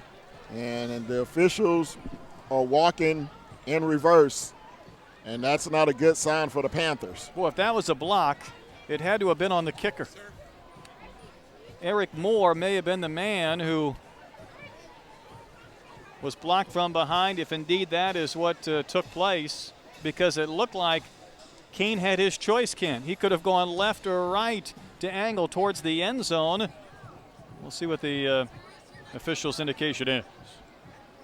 Personal foul. Wow. Personal foul penalty against St. Pius negates. Let's see if we can pick it up anywhere here on the play as Kane takes off over the left side, has a tremendous hold. There's a good block there Didn't see anything there. Now we'll see the play down here with the kicker. There's nothing there, so it had to be something outside of our camera angle that happened somewhere near midfield that's going to wipe out that 101-yard kick return. See Coach Ware gathering his troops before they take the field. Instead of that touchdown, they will begin from their own 42-yard line. So in need of a big play.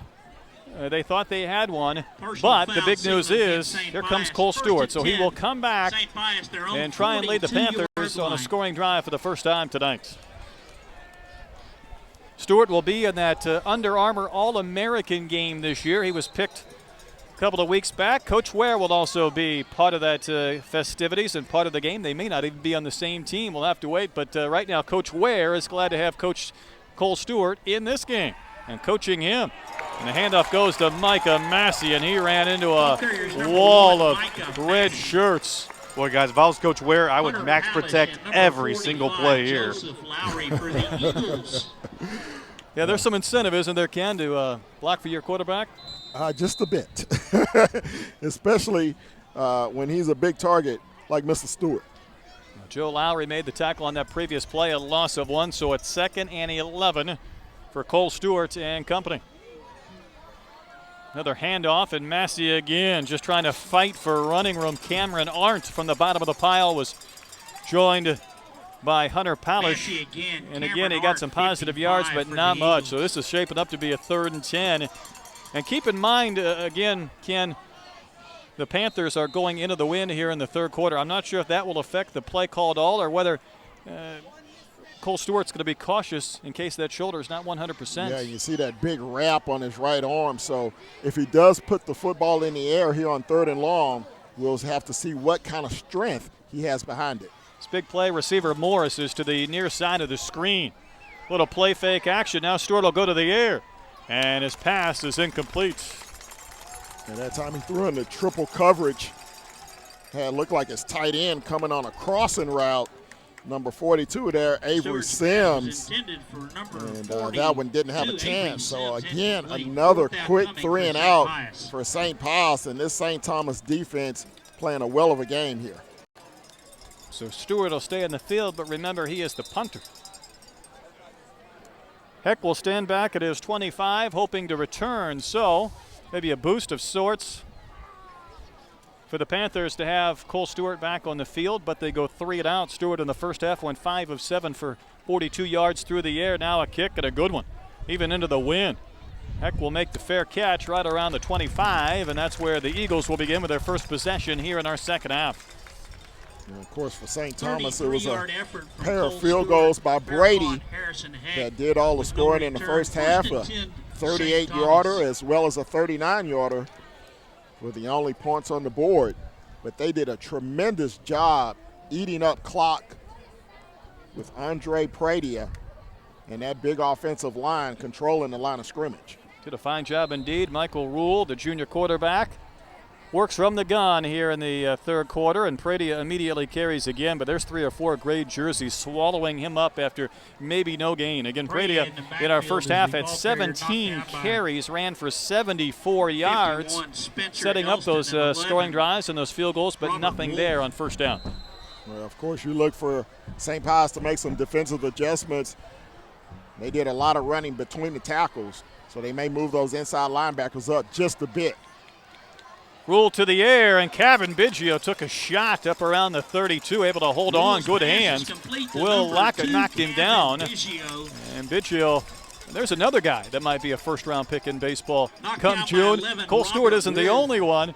And Dad here today, Mom and Dad were down in the field for senior night, and you kind of hold your breath when you have a 2-sport athlete out there in the football field. He made the play, so it's 3rd and short, 3rd and 1. There's Pradia loose. Shy of midfield, but he'll pick up the first down as he flies across the 45, where Kenneth Dana finally stopped him and maybe stopped the touchdown. Counted off at 12 yards, and they're right back to the line of scrimmage. Quick snap, Pradia again. He barely got back to the backfield, and he carries again up near midfield before he's chopped down by Will Lockett and company. About 4 yards there for Pradia, so he's probably right around the century mark, if not over 100 yards. here in this game. Yeah, and the Eagles trying to pick up the tempo here offensively. They want to try to keep St. Pius from substituting those defensive players. That was one of the keys to them in the first half. They had a good, strong tempo, able to force St. Pius to stay on the field defensively. So 2nd and 6 from midfield. Rule will keep it, just trying to navigate forward for some yards as he dives to around the 48. Corinthians Walker, Clayton Owen doubled up on the stop. Owen for St. Pius. One of the few carries this evening for Rule, as he's been leaning heavily on Pradia in the backfield. So it's 3rd and short, call it 3rd and 2. Eagles have the football, leading 6-0 here on the move in this 3rd quarter. St. Pius stacking the box now, 7 in the box. Here comes 8.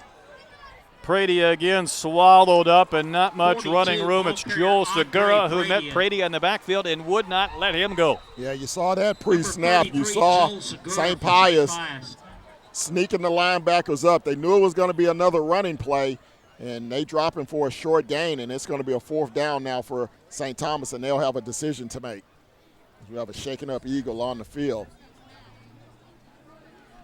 Clock stopped for this injury timeout, and the Panthers defense, you see them taking a knee, and this time of possession has been a big part of this game. The amount of time they've been on the field with this St. Thomas Eagles offense, the way they've been able to move the football, and oftentimes it's been effective, but we'll take a break as well. 8:05 to play in our 3rd quarter. St. Thomas up 6-0 on the Legacy Sports Network.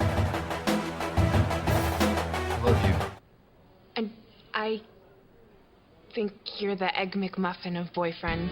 It's the Egg McMuffin of automobiles. I'll take it. You told me it was the Egg McMuffin of apartments. The Egg McMuffin. The Egg McMuffin of all beach days. Experts are calling it the Egg McMuffin of science projects. The simple joy of the one and only. With fresh cracked egg and extra lean Canadian bacon, it's just one of the wholesome ways to start your day at 300 calories or less. He called you the Egg McMuffin of what?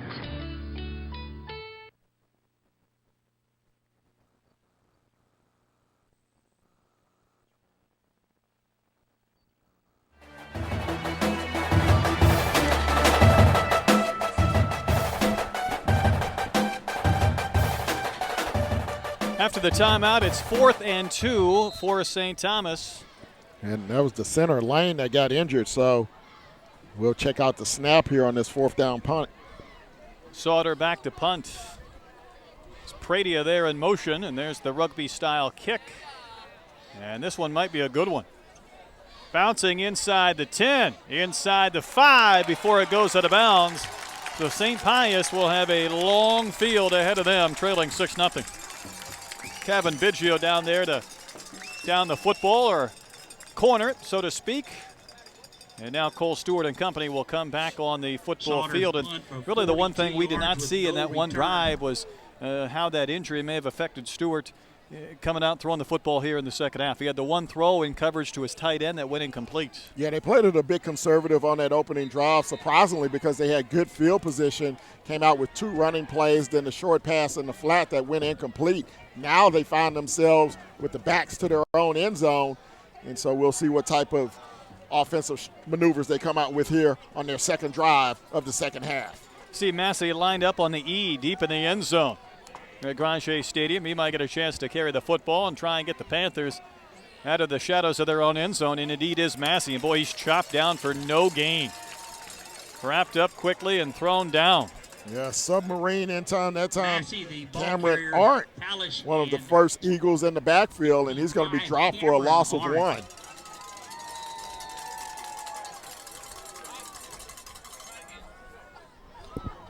I think for St. Thomas or St. Pius, they're going to maybe have to try to run outside, try to use Massey, and they have a late substitution coming in. Nick Keane came on late. He was the man that had the kickoff return that was 100-plus yards that was called back to start our second half. He's in there now, and Stewart to throw, and his pass is intercepted.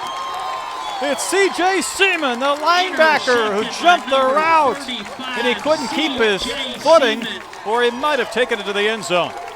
And there were 3 red jerseys around the intended receiver, and Cole Stewart is picked for the 11th time this season. Yeah, not a good decision that time by Stewart. He threw into triple coverage on the first drive, and he did it again this time, and he gets burned as Seaman steps in front of Morris to pick it off. And it's going to be 1st and goal just inside the 10. Second pick of the year for C.J. Seaman, a big one. It sets up this carry from Prady and very little running room as he plows into the line. But right now, as we talk point differential, with this field position, Ken, leading 6-0, a chance to jump ahead by that magic number. You know the Eagles want to get in the end zone, and this is a huge defensive sequence for the Panthers. And this may be, I won't say it's 4-down territory just yet, but if they get inside the 1 or 2 yard line, you may see Coach Fitzpatrick go for it. Right now they're facing a 2nd and 10. Rule is not in there. Pradia, though, will carry again from the handoff of Pearson Garnett, the backup quarterback. A very similar play to that of 1st down, running into a lot of gray shirts and very little running room for the big tailback. St. Pius has made some defensive adjustments. They've brought their linebackers a little closer to the line of scrimmage, making those inside running lanes virtually disappear for Pradia. So now the Eagles are going to have to make an adjustment here on 3rd down. Well, Pearson Garnett had 2 touchdowns against St. Pius on the run. He's going to try it again to the corner, diving for the end zone, touchdown. So Garnett replicating what he did in the first matchup when he scored 2 times. He was not in there to throw. On the run, he found the right corner of the end zone for the first touchdown tonight, and it's a 12-0 Eagles lead. Well, Garnett playing the role of the bulldozer up at OU, coming in on a design run, and he goes right behind Pradia as he goes for the corner of the end zone. Pradia just a little nudge on the corner, and that allows Garnett to dive into the corner of the end zone to put him up by 12. Little indecision right there. There will be a PAT try for Brady. Eagles had lined up as if they were going to go for 2. And now they can't get the play off in time. Maybe movement and just a delay of game. So some indecision will back up Brady. Then again, this is the same guy that's kicked it from 38 and 39, so maybe an extra point from 25 won't scare him away. Yeah, and again, he does have the wind at his back, so he should be fine here. But you definitely don't want to start chasing points at this point in the ball game. You just want to continue to pile it on if you're St. Thomas. So Brady from the hold of Elam will try and kick it from the 15-yard line to add this extra point. And the kick is a knuckleball, but it goes right through. And St. Thomas through the uprights with the first touchdown here of our game. They've taken a 13-0 lead over St. Pius. Back with more of 3rd quarter action on the Legacy Sports Network.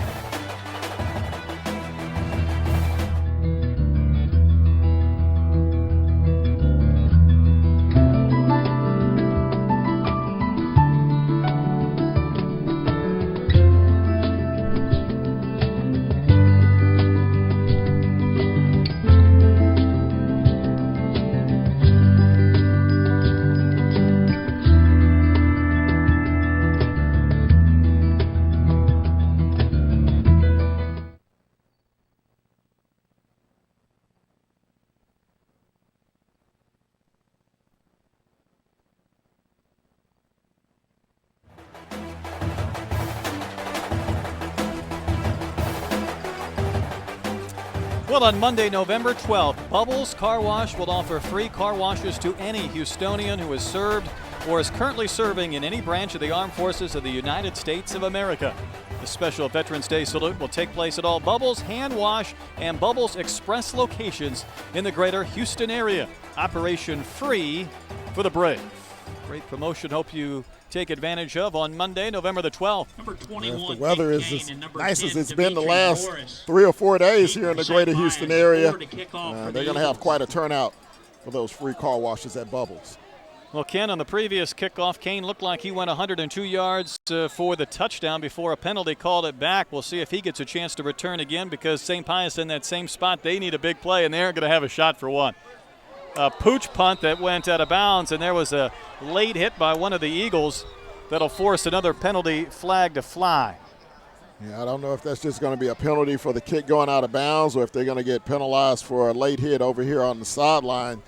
You talk about St. Pius coming out of the locker room You thought they would have a little bit more kick, but their first 2 possessions, they had a 3 and out, and you look at the hit right here on the sideline. We'll see what the officials call. That was Pearson Garnett, the man who just scored the touchdown on the kickoff play. He was thinking he might have a shot to make a wipeout tackle, and we'll see what the call is. Of course, it looks like it's going to be a legal procedure on the kick. So the football will be placed right there at the 35, and decent field position for St. Pius. So right now, Ken, if you're Coach Blake Ware, what do you do offensively to try and get this very explosive, high-powered offense going, try and get off that donut on the scoreboard? Well, you have to try to get Micah Massey back involved in the offense. We saw him make some good runs inside in the first half. St. Thomas has made some adjustments. You have to get him in open space. 4 receivers bunched to the far side, and the pass went right through the hands of the intended receiver. That was Lockett. Will Lockett was into the game. Yeah, Lockett, dual threat offensively and defensively, and they put him in the offensive side of the football, and that's probably why he starts at cornerback instead of wide receiver. He might be onto something. He had 3 teammates ahead of him had he been able to make that catch, all bunched up to the left, but now 2nd and 10 for Cole Stewart, still trying to get on track. Last week he had the huge game. 462 yards, trying to make a play here. He'll pump fake and run it himself up near midfield before he's finally tiptoeing out of bounds. That's a nice run. He picks up 15 yards. That'll move the sticks, give St. Pius a much-needed first down. Good scramble that time by Stewart. And you saw him make a beeline to the sideline, didn't want to take a chance on getting that shoulder banged up once again. He did not. You'll see Zach Minnis kind of escort him out of bounds after that big gain up right around midfield. That'll prompt a first down. And a little flip to the far side. That's Kane. Tries to get loose. The ball came loose. Pearson Garnett was there to knock that ball loose, but it's complete for a short gain, which will be about 7 yards. A 7-yard pickup, 2nd and 3, St. Pius. So 2nd and 3 is the Panthers offense. Again, very explosive, just trying to get on track here in the 3rd quarter. Another quick flip. That's Kane. Able to get by the first wave of tacklers, but not the second. It's the same man who wrapped him up again, number 19, Zach Minnis. But it is good for a first down. What you want to try to start doing is stretching this Eagle defense sideline to sideline. And they're doing so here with the last 2 pass plays to the numbers. Inside 5 minutes to play here in our 3rd quarter. Panthers trailing by 13, trying to be on the move. A little short pass again to the left side. And it's Sebastian Schwartz, who almost escaped through the big man. And he took the football inside the 25. Finally, Seaman tripped him up. But another first down gainer. And you almost lose Schwartz here, Ken. Yeah, absolutely. You see the defenders flying up, and they run right past the short receiver. He just squirms his way for a first down. Stewart with a pump fake. He has a man, and it's Lockett who drops the football at the 10, although he took quite a shot from Max James, the talented corner. Separation by James. That pass thrown a little too much inside by Stewart. You'll see Lockett wide open. If that passes to the outside, it's a touchdown. He throws it inside, and he set up his receiver to get laid out. Well, Max James, a 3-year starter. As a freshman, he was part of a state championship team at Fort Worth Nolan. Big play there to force what'll be a 2nd and 10 for Stewart and company. And Massey does get involved, and he plows near the 20. Just a quick hitter right up the middle to try and get Micah Massey involved. And Hunter Palish will be there on the stop to bring up 3rd and 5 or 6. And St. Pius, they're a team that actually used the pass to set up the run. That time they had the Eagle defense loose. They pick up 6. Big play here for the Panthers, and Stewart will just throw one out of bounds. He had 3 wide receivers in the same spot. You can even see Schwartz and Kane communicating after the ball went out of bounds because someone clearly was in the wrong spot. Now decision time. I think they may be in 4-down territory. 16 minutes to go in this ball game. They have a 4th down at the 20. Field goal would make this that 10-point game again, but the Panthers trying to get something offensively will go for it. 4th and 5, and Stewart will try and make a play, being pressured and nowhere to go. This pass is incomplete. Parker White on the pressure. Stewart's pass will turn the ball over on down. So Parker White, one of the big stalwarts of that defensive line, made the play to get that turnover. Yeah, White came in untouched on that play. And again, St. Pius able to move the ball down deep into Eagle territory. But for the third time tonight, they come up with a goose egg. Yeah, they are denied. So 1st and 10 from the 20 for Michael Rule and St. Thomas. Inside 4 minutes to play here in the third quarter. Eagles have the football, leading by 13. But Rule goes down. Sacked around the 15, and it may have been Joel Segura again who got him. He's lucky to hold on to that football. We saw one earlier. Watch this. You can see the pressure. Yeah, Pius coming with the all-out blitz, and wow. Well, Corinthians Walker basically grabbed the arm of Rule, and his power and his thrust threw the quarterback down. Loss of 5 on the play. So Rule will throw deep in his own territory, hit as he releases, and his pass is incomplete, intended for Biggio. And Rule got hit low, and he is down. He's slowly getting up. His teammates are helping him up in the backfield. He took a shot below the waist, and he was just lucky to get that football away. So St. Pius bringing the heat now defensively, and it's going to be a 3rd and long situation for St. Thomas. And Rule will check out. Pearson Garnett, who scored the touchdown in the previous possession, will come back in. Corinthians Walker made that 2nd straight big hit on Rule that forces the quarterback out of the game. So both teams have had their quarterback take the pretty good shots tonight. Now this is a defensive battle here tonight. And these are 2 rival ball clubs, one of the biggest rivalries in the state. I get a feeling these defenses this week in practice got tired of hearing about 70 points scoring the first time they met. We have an official's timeout on the field with 3:20 to play here in our third quarter. And we talk about that 10-point swing. If St. Thomas wins this ball game tonight, both teams will end up tied for first, and it will come down to point differential. I mean, they're both heading to the playoffs. There's no doubt. They both should be expected to go far. But you want to win that district championship. You want to have that #1 seed, so to speak. Now Garnett on the roll. His pass is complete. Colin Karam up across the 45, making something happen.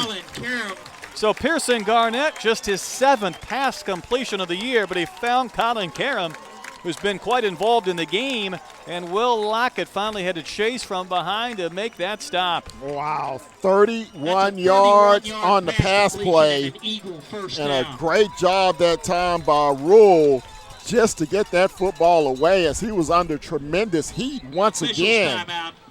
And a good run after the catch, and that puts St. Thomas with a new set of downs, and we're going to have a injury timeout. It looks like Lockett is shaking up over here on the 45-yard line.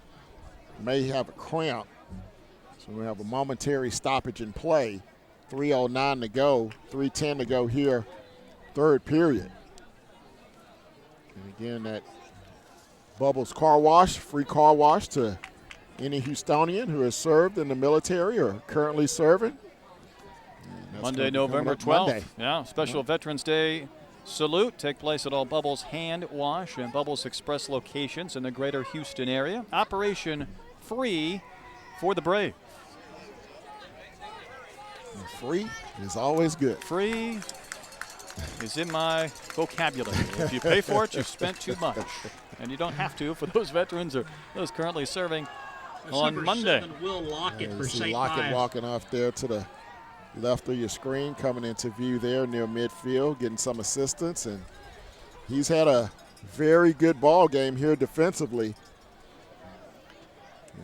And the Panthers will definitely like to get him back on the field as quickly as possible. Well, after Garnett completed that last pass, he checks out, and it's Michael Rule back in. He was hit hard 2 plays ago, but back in now, a 1st and 10 for the Eagles from their own 46-yard line. And there's Pradia, so involved in that first half. He'll take it into St. Pius territory. Across the 50-yard line. Avery Sims, big number 42. You see him getting up Number from the bottom of the pile. Sims Gain of for 5 St. of the play. Pius. 42 tackled 42 on that one. We might see a lot more of Pradia with this 13-point lead. Indeed, he'll carry again. Angling to the left and maybe picks up a yard as he's chopped down hard after a short gain. Hunter Bradford went low to make that tackle, so it'll be 3rd and 4. Yeah, Bradford, a sophomore, coming up from his defensive back position to make the stop. So another big 3rd down coming up here for St. Thomas. Rule has 2 wide receivers to each side, but it's Pradia. No, it won't. It's Kevin Biggio, loose on the right sideline and tackled at the 41, but he's 3 yards beyond the marker, and he'll move the sticks. So another catch for Kevin Biggio. Again, he missed the first 4 games this season after coming back from Korea, part of the 18 and under Team USA, representing his country, one of the best baseball prospects in the city, if not this state. He's back playing football. They couldn't keep him off the field, Ken. No, absolutely not. He's an athlete, a dual sports star, and he wants to give his team every bit his senior season. Pradia carried inside the 40 on that short gainer. Pierce involved on the stop. Gain of 2, so it's 2nd and 8. But you see Coach Ware helpless right now to get this football back. His team trailing 13-0, and this is where that ball-controlled offense for St. Thomas with this lead really starts to kick in. Yeah, they got the win at their back. They have the momentum behind them. The offensive line is starting to get on track once again here on this drive, eating up valuable time. Pradia won't carry. It's the keeper from Rule instead. An open field tackle made here on the flat by Kenneth Dana.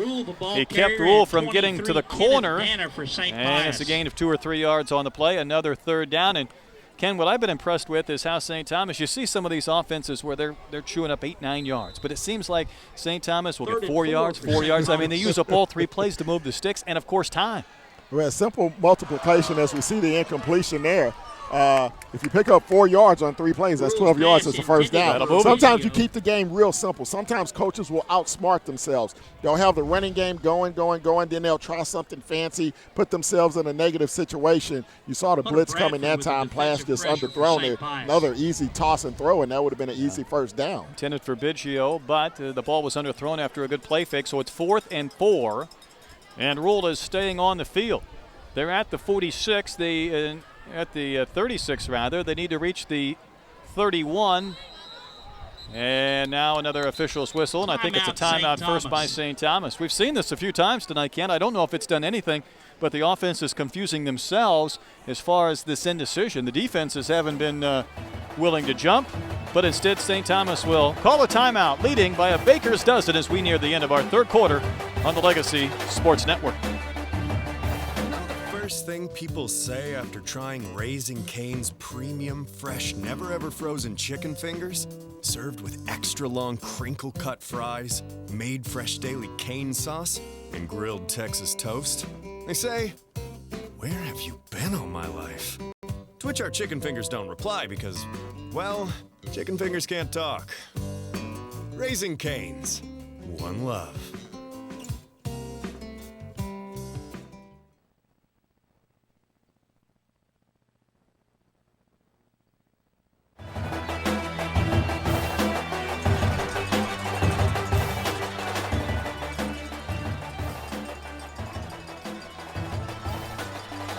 Motorola Repro Graphics, a family-owned repro graphics business for Houston businesses since 1969. You think it, they'll print it.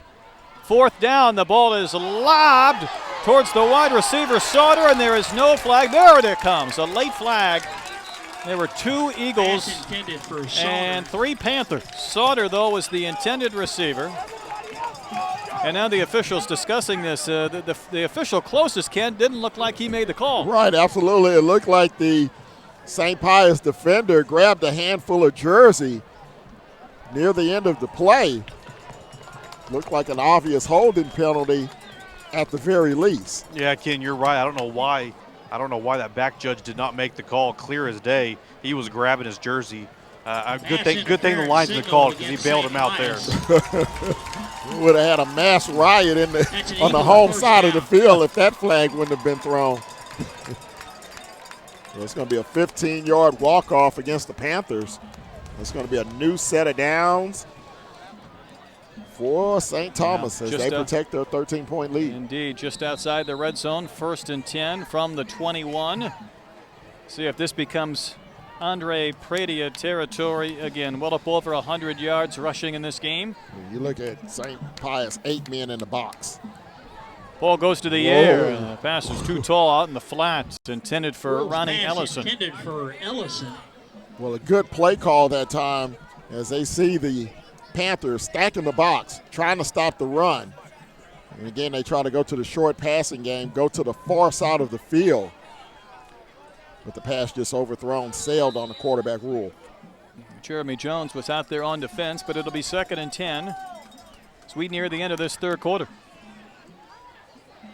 Pradia will plow inside the 20 and pick up a few more yards. I'm wondering if Jay can fill us in on the status of Chris Zook. We talked about him right out of the gates, Ken, a guy who scored 9 touchdowns in the last 3 games. I don't believe we've seen him maybe more than a play tonight. Yeah, we saw him, get the ball a couple of times in that first period, but haven't seen much of him here since then. Play clock and the game clock about the same, so it does look like the Eagles will have to snap it one more time before this third quarter expires. It is a 3rd and 9 scenario just inside the 20. Pearson Garnett back in the game. He's on the move. The running QB angling across the 15 as he runs to his right, and that will expire our third quarter of play here from Granger Stadium.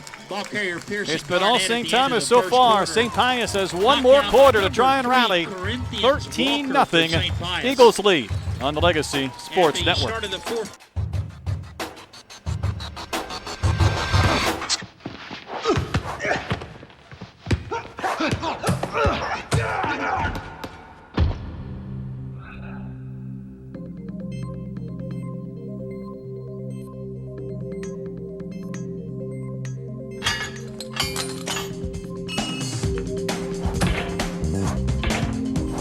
If safety is your goal, Fabinco is your gate. Fabinco, the world's leading manufacturer of self-closing safety gates.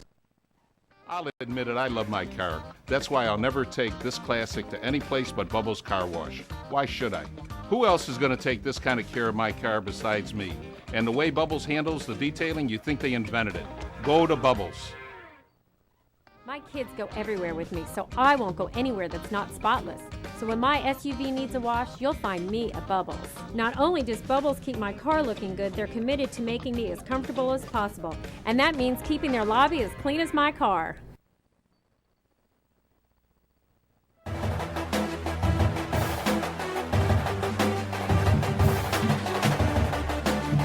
Ready for our fourth quarter of action.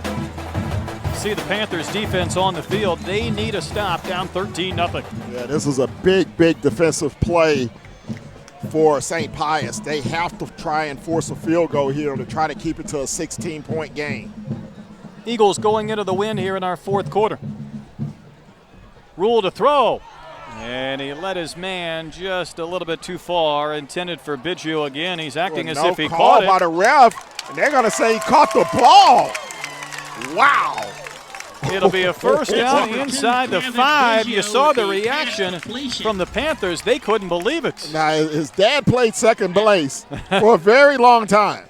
I don't know if he made any short hop catch greater than that one, because that one definitely hit the ground. Yeah, that hit the ground. There's a reason why the Panthers were disgusted. Pradia will carry, and he nears the goal line but can't get in. A lot of red shirts and gray shirts combining.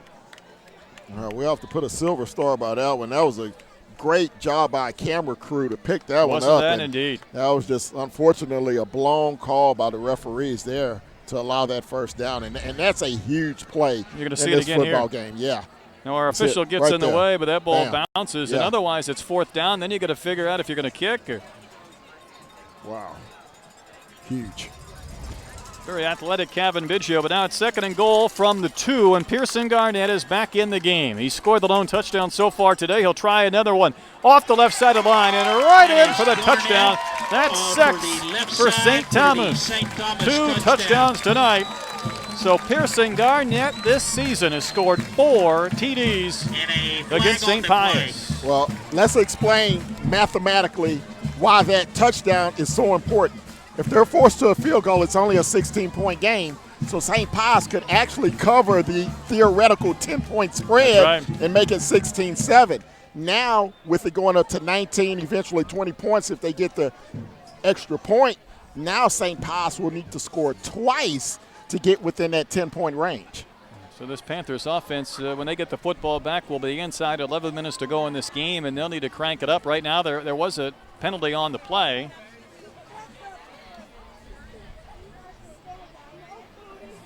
Our head referee, Michael Makel, will obviously wave that off, so it'll be a PAT try for Jack Brady instead. So no penalty, just a chance to add the extra point, and it is up and it is scored. That's an even 20 for St. Thomas. So they've done all the damage, all the scoring so far tonight. 11 minutes to play. Eagles lead 20-0.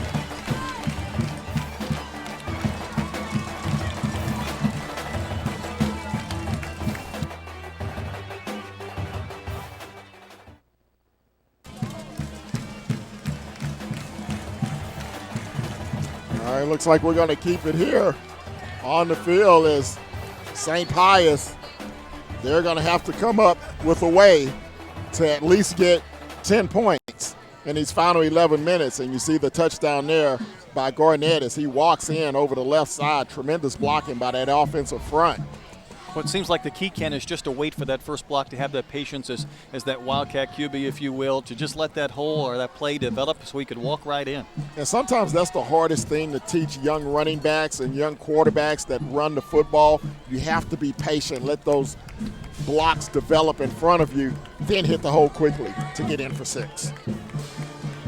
Kane and Morris will be back around their 10. Remember, Kane looked like he had a 100-plus yard kickoff return to start the second half. It was called back because of a penalty, and obviously the Panthers did not score. They also had a 1st and goal at the 1 and did not score. 2 things I'm sure they'll look back on with great frustration. And don't forget the block field goal attempt as well.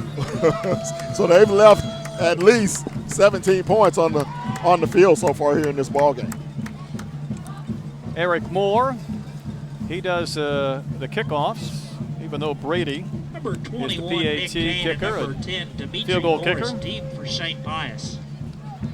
Well, the one thing the Panthers will have in their favor here in this fourth quarter, they'll have the win behind Cole Stewart, as they will need to go to the air. And first we'll have a walk-off. We thought we saw a penalty after the touchdown, and we didn't see it given to us by the referee. Clearly that was against St. Pius, and they decided to enforce it on the kickoff rather than on that PAT, and that's why they'll line up and kick here from the 45. Now you wonder if St. Thomas may try a little trickeration, maybe a little pooch kick, maybe even an onside kick to see if they can sneak one in and retain possession. On the touchdown marked off on the kickoff. Sportsmanlike conduct, so now it'll be a boot from the 45-yard line for Eric Moore. Coach Fitzpatrick was talking about at the half how both teams were playing a little bit chippy. Hasn't stopped, has it? It has not. Kick is deep into the end zone, so the Panthers and Nick Kane will be content to take the touchback. And 1st and 10, St. Thomas. Well, there's Cole Stewart. He's a quarterback that Coach Fitzpatrick, watching him from across the field earlier this year, says he's very mobile, very elusive, great vision. We know the numbers. A school record, most passing yards set last week. It's been a frustrating night for him. He didn't play most of the second quarter. He still has 11 minutes to try and get something going for his team and his offense here in the fourth quarter. Yeah, and you wonder how much Coach Ware will put on him here in this fourth quarter. Will he try to protect him, save him for the playoffs, not put him in harm's way, or will he go for this district championship? We'll find out coming up. Yeah, on his way to Texas A&M as a quarterback, maybe even a pitcher as well with that strong arm. He'll show it off here. This ball's up for grabs. Might be picked. It is picked. Intercepted. It's David Jones, the corner, who got back and made the catch. The freshman with the pick. Well, guys, perfect timing here. I have Coach Biggio right here next to me. Boy, that was a huge interception right there, wasn't it, Coach? Well, they did a nice job right there. Our guys are playing well. I mean, you know, under the new head coach and the offense coordinator, the guys are doing a nice job. How important would it be to get this district title here and then carry that momentum over into baseball season? Well, right now it's just, we're worried about football season. So, I mean, it's I got quite a few guys out here, and I'm happy for them. Maybe it's been a tough haul a little bit, but we got an opportunity, something special tonight as long as we win by 10. So let's take care of this quarter right here, and we'll see what happens.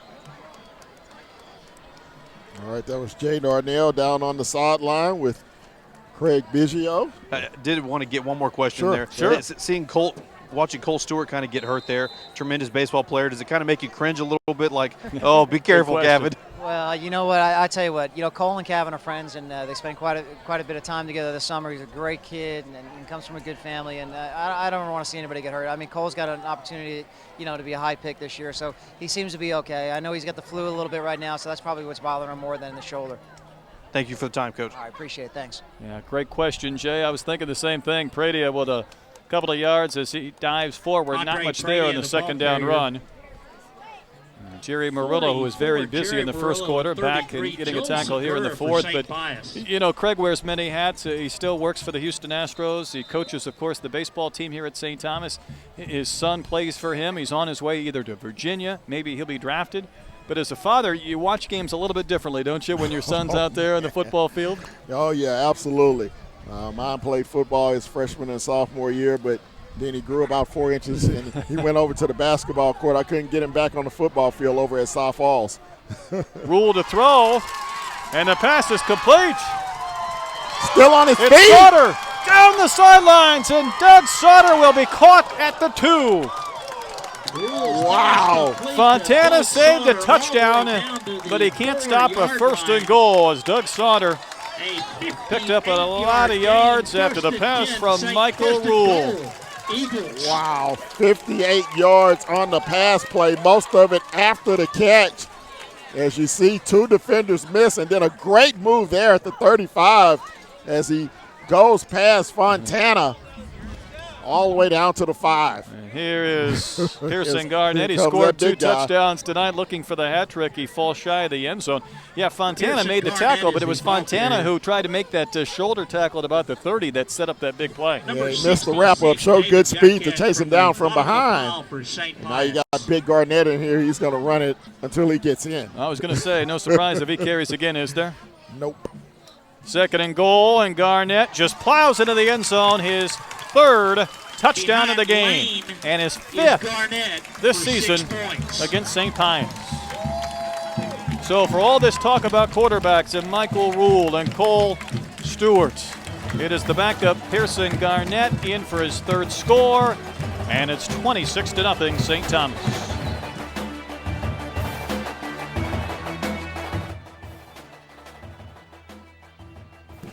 Brady's point after will climb through the uprights, and it is good. So here in our 4th, it's now 27-0 St. Thomas on the Legacy Sports Network.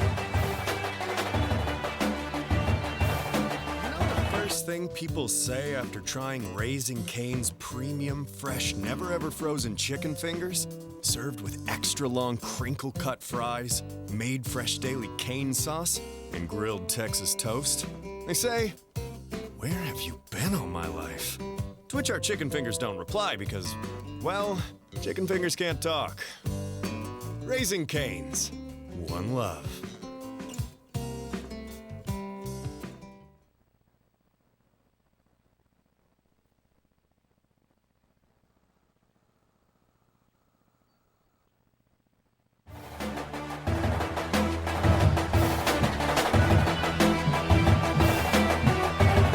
Well, Jay just talked with number 7, Craig Biggio. That's Pearson Garnett, who scored some 7s, some touchdowns, 3 of them tonight. But to go back to an earlier conversation, Ken, we were wondering about Chris Zook. We hadn't seen him all night. Well, we located him not that long ago on the sidelines wearing his letter jacket. Yeah, apparently he got shaken up sometime in that first half, so coach is playing it safe, keeping him out here for the remainder of the ball game.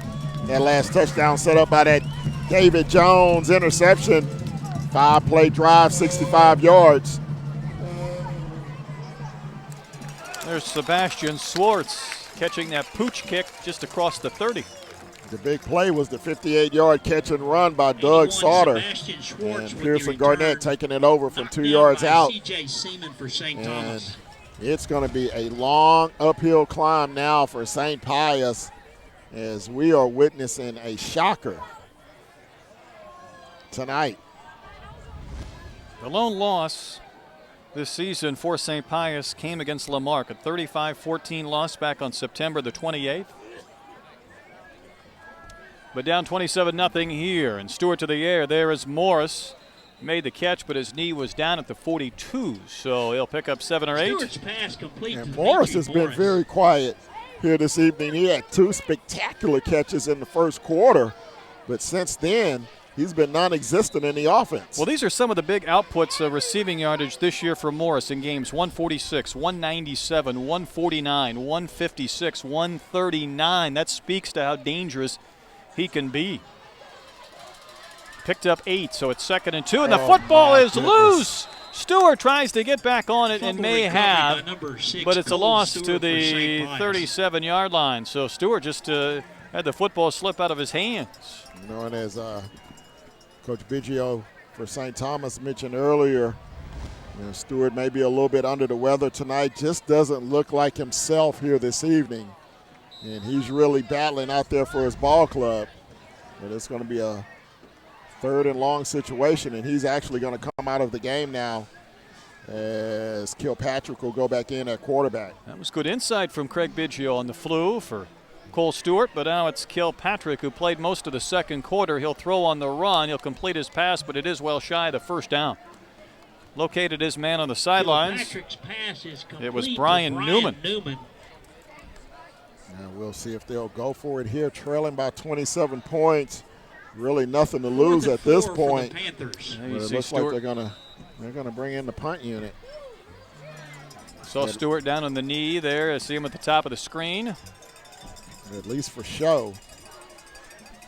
Now, it does look like they're going for it, though, here on what'll be about 4th and 3. They're waiting for a late player, and that was the punter. Yeah, that's who they were waiting for. I saw Kilpatrick stay on.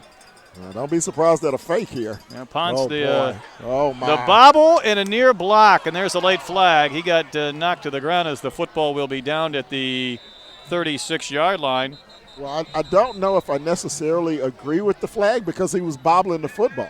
He did hit him while he was in punt formation, but St. Thomas, they don't agree with it.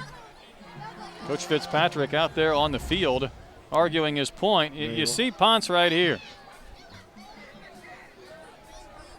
I mean, he hit the kicker while he was actually kicking the ball, so. Parker White was the man who almost got the block. Instead will be charged with the penalty. And we've seen more than our fair share of 15-yard penalties one way or another in this game. Roughing the kicker, a St. Pius first down. Yeah, it has been a penalty-marked game out here tonight, and we see another late Eagle hustling onto the field. So Sean Kilpatrick will run the offense. He'll locate Micah Massey, and down 27-0 with just 7 minutes to play. The Panthers keep it on the ground, and Massey wrapped up by Jack Reedy, the defensive tackle, and Travis Williamson, the linebacker. And Jack Reedy for St. Thomas. Combined on that stop. It'll be 2nd and long. Well, Michael Massey and Demetri Morris were the 2 big offensive weapons outside, of course, of the quarterback Stewart. They have been held in check by this Eagle defense here tonight. Massey again will carry.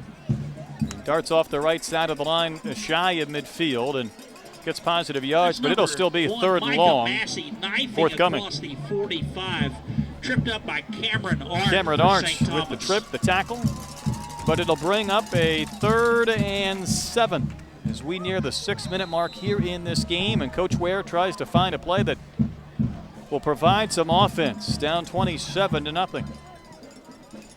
Tough situation, though, for Kilpatrick, isn't it? It is. A young sophomore quarterback thrust into the middle of a district championship game. Very tough hill to climb. Play clock winding down at one side 5 as Kilpatrick took the football. And now he'll plant and throw over the middle, and the pass was nearly caught but knocked loose. think that was Kane who had it in his hands, but the fourth down pass Defended by 3, Max is not James. complete. Max James was on the defense, and that's another turnover on downs, and St. Thomas will take over with 5:53 to play. Now, that was a tremendous throw that time by Kilpatrick, and that's when you need a veteran receiver to help make a play for his young quarterback. He put that one right on the money. Kane could not hold on. And that was just fourth down, or that was just third down, guys. Yeah, so here's the punt on fourth down. Boy, a low line drive. It'll be picked up by Heck inside his 20. Being chased by some gray shirts as he nears the 27, and that's where he's wrapped up. So Harrison Heck got a chance to return. And here comes another late flag, and I think they're going to get Kane, 21, St. Pius on a unsportsmanlike penalty. As the officials try to keep this game under control, and neither one of these coaches are going to be happy when they get into the locker rooms and they look at the film on Monday with all these extra penalties. Signaled against St. A personal foul. Allegiance Bank of Texas, with 8 locations in the Houston area, it's not what they do, but what they do together that makes the difference. Thank you to our sponsors that make these telecasts possible on the Legacy Sports Network here in the final regular season game of the season. Line of scrimmage. So the penalty moves things out to the 44, and that's where the Eagles will begin. That is 5 personal foul penalties on St. Pius tonight.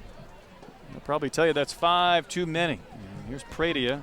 He can chew up some clock and pick up some yards. He gets a couple as he moves across the left side of the line. Joel Segura and company on the stop. Now with 5:40 to go, we start thinking ahead to next week, and you talk about the possible hangover effect for a team like St. Pius. They come into this ball game tonight, had everything in their grasp as far as getting the #1 seed, winning a district championship, and to lay an egg like this, you just hope it doesn't have a carryover effect until next week's first-round playoff matchup. September 28th, the last time they lost a football game. Pradia tries to find midfield. He fumbled the football. Looks like the Panthers have it. Right around the 45. Clayton Owen picked up the football, the fumble. Clay Owen for St. Pius. 1st and 10 Panthers. So the Panthers will come back on the field. A little more than 5 minutes to play in this one. So they have been waiting for a couple of big plays. There might be one to at least stop this drive and get the football back. Yeah, good strip that time and good scoop. Good play by the St. Thomas offensive lineman to drag him down, but St. Pius still breathing, down by 27, theoretically down by 17. See if Demetre Moore might be involved in this drive some way, somehow from Kilpatrick. Instead, Massey will run, and he's wrapped up in the backfield. 63. Parker White, who else? He was the man that got flagged for the roughing the punter penalty, but he's been involved on several tackles. The big 6'4", 230-pound defensive end.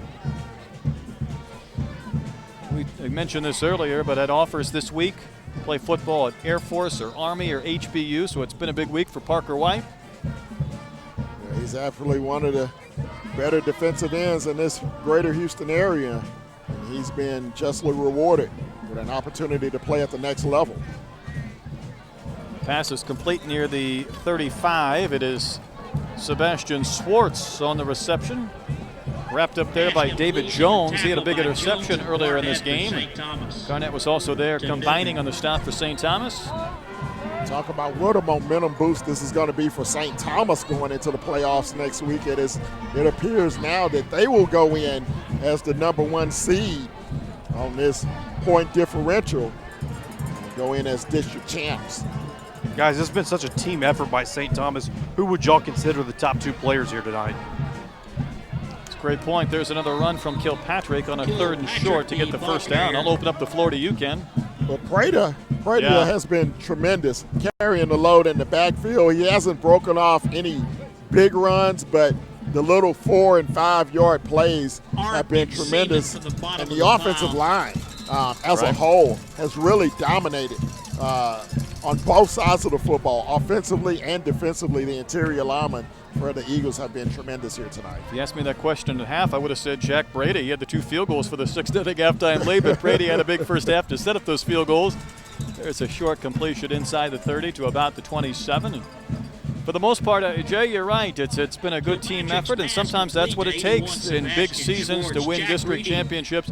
And let's face it, this St. Pius team, this Panther club is an outstanding football team. It just hasn't been their night. Yeah, absolutely. I mean, they've had a tremendous season, and they just haven't gotten the breaks here tonight. They had that, again, for those that have joined us late, they had a 1st and goal at the 1 early on in this ball game. Looked like they were going to go up 7-zip. St. Thomas comes up with a tremendous goal line stand. They flip the field. St. Pius again moves downfield. They have a field goal blocked early again in the first half of the ball game. Then the quarterback gets hurt. It's just been all downhill from there. Kilpatrick looking for some time to throw. Completes his pass. And that's got to be Dimitri Morris dancing around red shirts. Dimitri Morris. Well, for St. Thomas, this will be their first district championship since 2005. They'll play the 4th place team from District 2-5A from the San Antonio-Austin area next Saturday here at Granger Field. The game will be at 5 p.m. in the first round of the postseason. The house will be rocking, I know that. Oh, I bet it will. It's rocking tonight. Inside the red zone again for Kilpatrick and the Panthers, but not much there on a first down run. And you see big number 55, Cameron Arndt, slow to get up, and it's been that type of day. He's been a busy man on that defensive line. Yes, he has. And now as we look at Kilpatrick kind of limping back to the huddle, this is some very important playing time for Kilpatrick because you don't know what the physical condition is going to be of Stewart next week. So if nothing else, Kilpatrick is getting some valuable playing time here in this big ball game. He throws for the end zone, and the pass is incomplete, but it looked like Colin Karam just, quite frankly, ran into the wide receiver. He ran into number 17, Brian Newman. The officials get together on this flag, and this will probably be a touchdown. Touchdown. Off the ball. Okay. Kilpatrick to Newman. All right. Let's take a look at it here. You'll see Kilpatrick out of the shotgun, rolling to his left. And a personal foul signal against square St. up. Thomas. I saw the personal foul. Leading with the head gear. Great catch in the end zone. No wonder I couldn't see the catch. I still can't see the football. We marked off on the That's a great grab by Brian Newman. Good throw by Kilpatrick. Indeed. So the first score tonight for the Panthers comes at the 2-minute mark here in our 4th quarter, and they'll call a timeout here. Obviously intent upon going for 2 and then maybe setting up an onside kick possibility. Boy, what a catch, though. Going back to that previous play. Yeah, that was tremendous. Well, tonight's game is being brought to you by the Lodge Lumber Company. For over 5 decades, Lodge Lumber has been providing quality forestry products that are readily available, all delivered with personal service.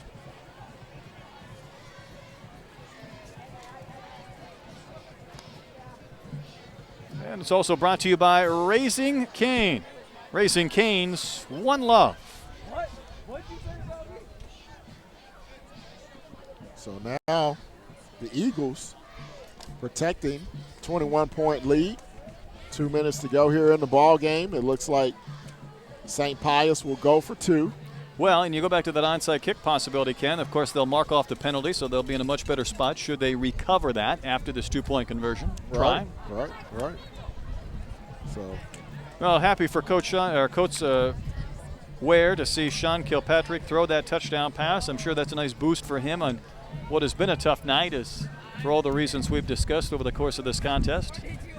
Yeah, definitely a momentum builder for Kilpatrick, as we mentioned, just in case they need him later in the season. And that's his first touchdown pass of the year, so something for that young man to build upon.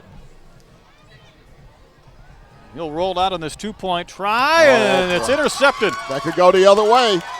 Indeed it could. And it will.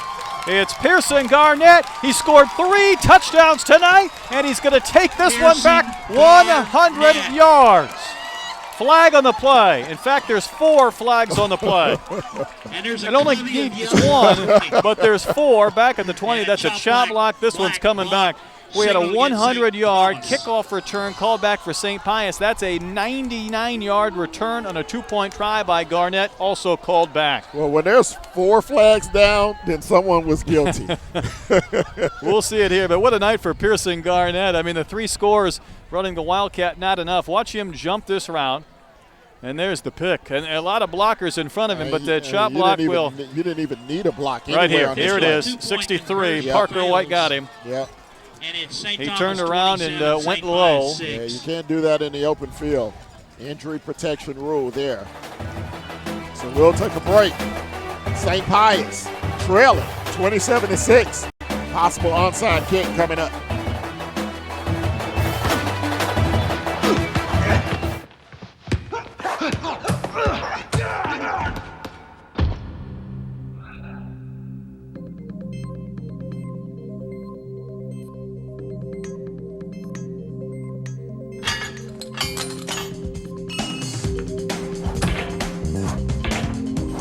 If safety is your goal, Fabenco is your gate. Fabenco, the world's leading manufacturer of self-closing safety gates.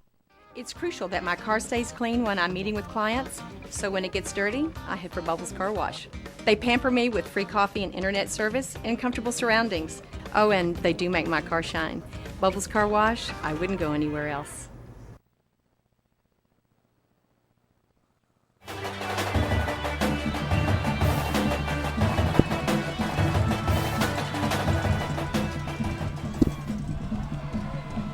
Here comes your onside kick try.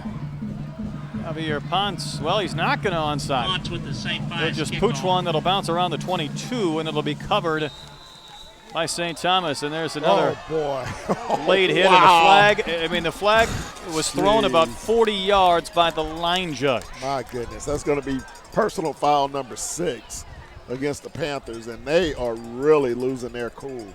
Very uncharacteristic of this football team. You'll see the ball covered, and the play here is over. And you're going to see number 21, Again, Kane. That's at least the second time tonight that he's done that. You also saw his coach meet him at the sideline when he came off after that one. Maybe renting some bleachers on Monday, if not tomorrow. It's funny you mentioned that this turf here at Granger Stadium is new. 84, David Jones. And it kind of impacted some of the summer workouts here for St. Thomas. Coach Fitzpatrick said they had to do their conditioning in the parking garage to our right. They didn't want to go on the baseball field, tear it up too bad for Mr. Biggio. You don't want to upset Craig. No, absolutely not. So you do your conditioning in the parking garage as opposed to the footbeds, right? Running the ramps. If I'm the players, I'm not too happy about that. So all these personal fouls, you might send a few over there after the game and run that parking ramp again. They'll have to dodge the cars leaving the facility. You might send them over to Bubbles Car Wash on Monday and have them wash some of those free cars. Well, we've been stuck at 2 minutes for about ever with all the plays and the untimed downs and the 2-point conversions and the kick and such. But now St. Thomas will try and run out the clock. It is Pradia. Met with no gain. Joel Segura, a very busy man defensively for this Panthers defense, credited for the tackle. Well, for St. Pius, if they can get out of here without any more penalties, I think it'll be a victory. I think we're going to see victory formation probably after this play. They probably need to pick up one more first down, and it'll be a wrap. One more play will allow them to take this inside a minute, barring a clock stoppage of some sort. They'll use about all of the play clock. It was snapped with 4, and Rule instead himself will just move the football forward, get a yard or so. The keeper. And you see the clock there on your screen. It'll be inside a minute before they have to snap again, and what'll be 3rd and long. So a huge victory here for the St. Thomas Eagles as they will claim the TAPS 3 5A district championship with this upset win over St. Pius here tonight. I'd like to thank our director, Matt Broussard, our coordinating producer, Michael Silvers, an outstanding spotter, I must say. Gerald Sanchez, our executive producer. Jay Darneal has been down on the sidelines giving us injury updates. Clock inside 30 on this 3rd down play. And the handoff goes one more time to Pradia, well up over 100 yards on the day. Scott Sullivan is our engineer. All bringing you the contest here tonight that'll end with the St. Thomas Eagles celebrating a district championship, and there was the bath already for Tim Fitzpatrick. It will have never felt better. No. Chilly evening, but it feels very, very good for Coach Fitzpatrick and the Eagle faithful here on the near sideline as they rise as one, as the Eagles will march to the middle of the field as district champions in 2012.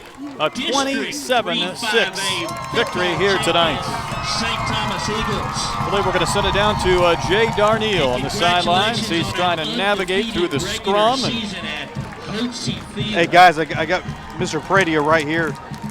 Boy, did you expect this kind of ball game coming in here, that you just dominate the line of scrimmage here? Oh, yes, sir. I mean, we knew we were the better team. We just had to execute on both sides of the ball. St. Pius is a great team. We just executed tonight and we got the victory. We're just a champs. How important and how special is this to be district champions? Well, we haven't had one since 05. It's a wonderful feeling. We're district champs, and that's what the school wanted, and we gave it to them. Well over 100 yards. Congratulations on the big game and your district champion. Thank you, sir. Better get back in that line now. Thank you, sir. Thank you, sir. Give him a handshake. I got my hands full, man. Yeah, you do. Over 100 yards, and I like how he knew it was the first district championship since 2005. Well, you know, the coaches preached that, the history, and that's what gave them that district championship tonight. We'll take a break. We'll be back with the postgame show in just a moment.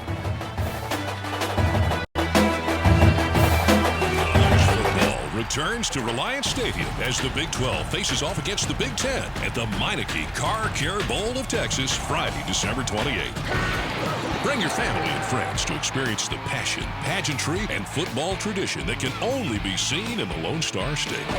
For more information, go online to MeinekeCarCareBowlOfTexas.com or call 832-667-2390. We'll see you in December for a football celebration as big as Texas. I love you. And I think you're the Egg McMuffin of boyfriends. It's the Egg McMuffin of automobiles. I'll take it. You told me it was the Egg McMuffin of apartments. The Egg McMuffin. The Egg McMuffin of all beach days. Experts are calling it the Egg McMuffin of science projects. The simple joy of the one and only. With fresh cracked egg and extra lean Canadian bacon, it's just one of the wholesome ways to start your day at 300 calories or less. He called you the Egg McMuffin of what?